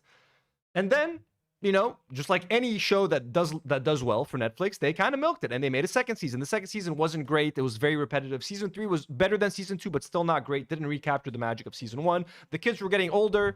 It was just kind of repeating the same story over and over again. Season 4 did something new. They introduced this guy, Vecna. You know, they did a bunch of retconning. Like, he was actually responsible for everything that happened in season 1, and he was actually responsible for this. They tried to make it more cohesive. Like, there was a presence, a consistent presence throughout. Season 4 was nice. I would say season 4 was peak Stranger Things. There was that moment with the fucking song running up that hill. All of that, good season. Okay, but then they took like 4 fucking years to make season 5. All of these kids look like they're fucking 35. Okay, and what can I say? Season 5 is just too little, too late. Like, it's not too little. It's too much, if anything. First of all, there's like 50 characters. Look at this poster. There's like literally 15 or 16 characters that are like running around. It's this massive, like, there's a scene where Will comes out. It's gone viral. People are talking about it. Will comes out to like his friends. He's literally coming out to like 50 people sitting in a fucking room, man. Like, shouldn't you be coming out to like your group of like 4 or 5 best friends? But every season of Stranger Things, they add 5 new characters and they don't kill anyone off. They don't kill anyone. Here's 5 new characters. Here's 6 new characters. Here's 4 new characters. No one dies season after season. These new characters stick around until now. You get to season 5. You've got fucking 60 people running around like idiots. It's like, what? So many people running around left and right. No one's dying. It's like, what is happening, man? Okay. And now, so season 5, one thing I did, I'm just gonna, no spoilers, something I didn't like about it, the whole story of season 5, the whole like season, takes place in what feels like 2 to 3 days, like maybe 2.5 days. Like, there's this whole thing they need to do. And it's not like they take a week off, something happens, time passes. No, the whole season takes place in what feels like 2 to 3 days. I don't like that because everyone's running all the time to get the mission done. And the whole season is essentially people coming up with plans and explaining the plan and then trying to do the plan. And how do they explain the plan? I shit you not, this happened like 7 times in the season, at least 4 times. Someone is trying to explain a plan and they go like, well, pretend, they'll use a prop, like pretend this controller is the upside down world. Then what we need to do is take this mouse, pretend this mouse is the electrical current. And they do this like 8 times in the season. They explain a plan. They explain the plan. It's convoluted. They use props. We're going to do this. We're going to do that. Like, okay. They talk about the plan. They go. They execute the plan. You got 15 characters running around. These 5 are here. These 10 are here. Then they merge. Then they separate. They introduce more characters. I was like, fuck it, man. It's exhausting. Like, who cares? They're all 30 years old. They're all old. This was supposed to end years ago. No one cares anymore. No one cares about the upside down. All of the monsters have the same fucking design since season 1, like the Demigorgon. I'm sorry. The Demigorgon looked interesting for 1 or 2 seasons. Introduce new creature designs, new creatures. It's all the same shit year after year. Here's 4 years between seasons. Here's more shit. Like, no one cares. And then the ending. Explosive ending. VFX, mindless. Again, the whole thing is right. Like, was the final episode horrible? No, I'll actually give him like the last 30 minutes were kind of emotional. I wish the season had more slower moments, more emotional moments where the characters can actually sit down, talk with one another, grow as characters. No one's changed. Everyone's the same character they were in season 4, and now they're just running around. We gotta kill Vecna. Kill Vecna. What if the mouse is the current? And imagine this is the Jeep, and imagine this is the upside down. That's all we're doing. Looking at props. This is the this, and the record is this, and the upside down, and they were listening to 80s music, and it just ended. So that's what I'll say. It's just, there's just too many people, too many characters running around trying to kill Vecna. We gotta kill Vecna. We gotta kill Vecna. That's it. And look, the scene where Will comes out as gay, everyone's hating on it. It's not a bad scene. Like, I get it. It feels like the writers, as they were writing it, they felt like they were writing like this groundbreaking, like coming out scene. Like, people who watch this scene, homophobes will watch this scene and finally understand gay people. It's like, no, bro, it's 2025. Like, I'm sorry. Everything Will said in that scene is, if that scene helps, look, one gay kid feel more comfortable and feel more ready to come out to his family, then great, it's done its job. I'm not a gay person. I can't critique that scene on like whether it's authentic or not, but like what I'll say is that it felt kind of self-indulgent from the writers, and you can feel like they feel they're writing this very important scene, and because Noah Schnapp can't act for shit, the Zionist little shit, I'm sorry, the scene ended up being kind of like cringy and hollow and just empty. They think it's grandiose, but it wasn't. You know? We're gonna heal the world. Megger Maggie says, I feel as though our spiritual wavelengths are complete opposites today. Maybe. Did you like the season? I honestly hated it. I thought it was exhausting. But I'm glad you liked it. I'm sure a lot of people liked it. It made a lot of money. They actually released the final episode in theaters for like one night, and it did very well. Movie theaters were able to make like $25 million in snack money, so that's good. Oh, Mex says, I'm gay. It was horrible. Oh, then we agree. I thought it was a very bad scene. I'm just saying that in case a gay person thinks that it worked for them, I thought it was incredibly like cheesy. I get what they were trying to do, and they're trying to normalize gay people for people that might not like gay people. Like, I just thought the scene wasn't working. And again, why is he coming out to like 17 characters, people he met like an episode ago? Like, no, this should be intimate for your best friends. That's it. It was just weird. Yeah, I agree, Maggie. I agree. That shit was bad. So those are my thoughts on Stranger Things. And look, and Millie Bobby Brown has been getting a lot of hate online. Look, she was fine in the role. She was fine, but like, that's it. It doesn't give her anything to do anymore. Like, she's grown out of this role. And yeah, I'm glad Phil and Wolfhard is done with this. I'm glad he's done, and that little guy too. But yeah, let's quickly. Do you guys want some trailer reactions? I'm thinking maybe not. I think maybe no trailer reactions because this will get copyrighted. How long have I been streaming? Maybe I can save the trailer reactions and the movie stuff like Chris Stuckman for an other opposite. Ooh, Mex says I hated it and I think you're being too positive. Oh no, fuck. I did not like the season. It wasn't, look, what I will say about the season, it was still watchable. Like, an episode would end, I'm like, okay, I'll watch the next one. Like, sure, you know? But it was empty, it was hollow, and I was just watching it to see how it's going to end. I wasn't watching it because I genuinely cared about the characters or where their stories were going. A show that I would recommend that I'm happy is back, Spartacus. If you guys ever used to watch Spartacus back in the day, it's back with House of Asher. Warning, there's a lot of sex in the show, and I don't watch it because of that. I actually find like all those sex scenes to be very distracting, but I love gladiator shit. I used to love the Spartacus show. The violence, the action. House of Asher is not that bad. It's pretty decent. Like, it's giving me those old Spartacus vibes. I feel like I'm in college again. But again, way too much sex, way too much like nudity, gratuitous. Doesn't need to be there half the time. But yeah. So here's what I'm doing. I think we can do another stream next week where we'll talk about all these trailers. The X-Men Avengers trailer will be out officially. We can, the leak, we can react to it together. I'll save that for next week. Let's do that, okay? So, folks, thank you so much for tuning in tonight. I'll change the thumbnail later or something. I'll get Chris Stuckman off of that thumbnail. Thank you to everybody who joined in today. Thank you for watching the show. We love you. Thank you for all the memberships. To everybody who donated. Meg or Maggie, Sita Down Under, Jim D. Dukers, all of our love you. Nogzalotl. Let me open up my viewer activity. Let me name all of you guys, all you generous motherfuckers. Nogzalotl, Meg or Maggie, Eric4279, Fart Twain, Joey Starry-Eyed, Love all of you guys. Thank you so much. Username Matt. Marina Nimes, Polish Pusher. Again, Cedar Down Anda. Meg or Maggie. Hidden Iron. Jay of the Dead. You guys are fantastic. Thank you all so much for your generosity, for supporting the channel, for making sure that I can survive. And like AB said, I quit my job to do this, huh? Well, thank you guys for supporting me. But no, we lost our job. My coworkers lost their job. Some of them lost their fucking visas, man. So it ain't no fucking joke. Everybody, have a great rest of your day, rest of your night. I'm going to be playing. I might do an Avatar stream late night tonight. I think it's a bit late, but tomorrow during the day, there might be 2 live streams tomorrow. There might be 2 gaming live streams, an Avatar live stream, a Dark Souls 2 live stream on the gaming channel. Please subscribe to the gaming channel. It's really popping over there. I'm going to be doing a lot more live streams there. Would love to see you guys there. If you haven't subscribed, consider doing so. The link is pinned on top of the live chat. It's really super fun. The Avatar game is very fun. Dark Souls is very fun as well if you want to watch me suffer and stuff. I play with my best friend, so it's just me chilling with my best friend from childhood. So it's a good time. So do that. Let me get the link. Where is it? Boing, boing, boing. There you go.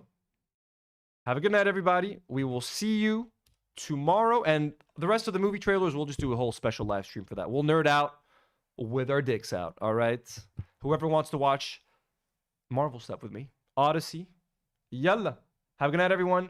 Much love. Hope you guys enjoyed the stream. And as always, Do not worry. Ooh, Dreadful Utopia, just saw you here. Shout W's in the chat for Dreadful Utopia. We love Dreadful Utopia. We missed you today. Hope you're doing great. Yalla, everyone. Have a great night. Much love. Do not worry.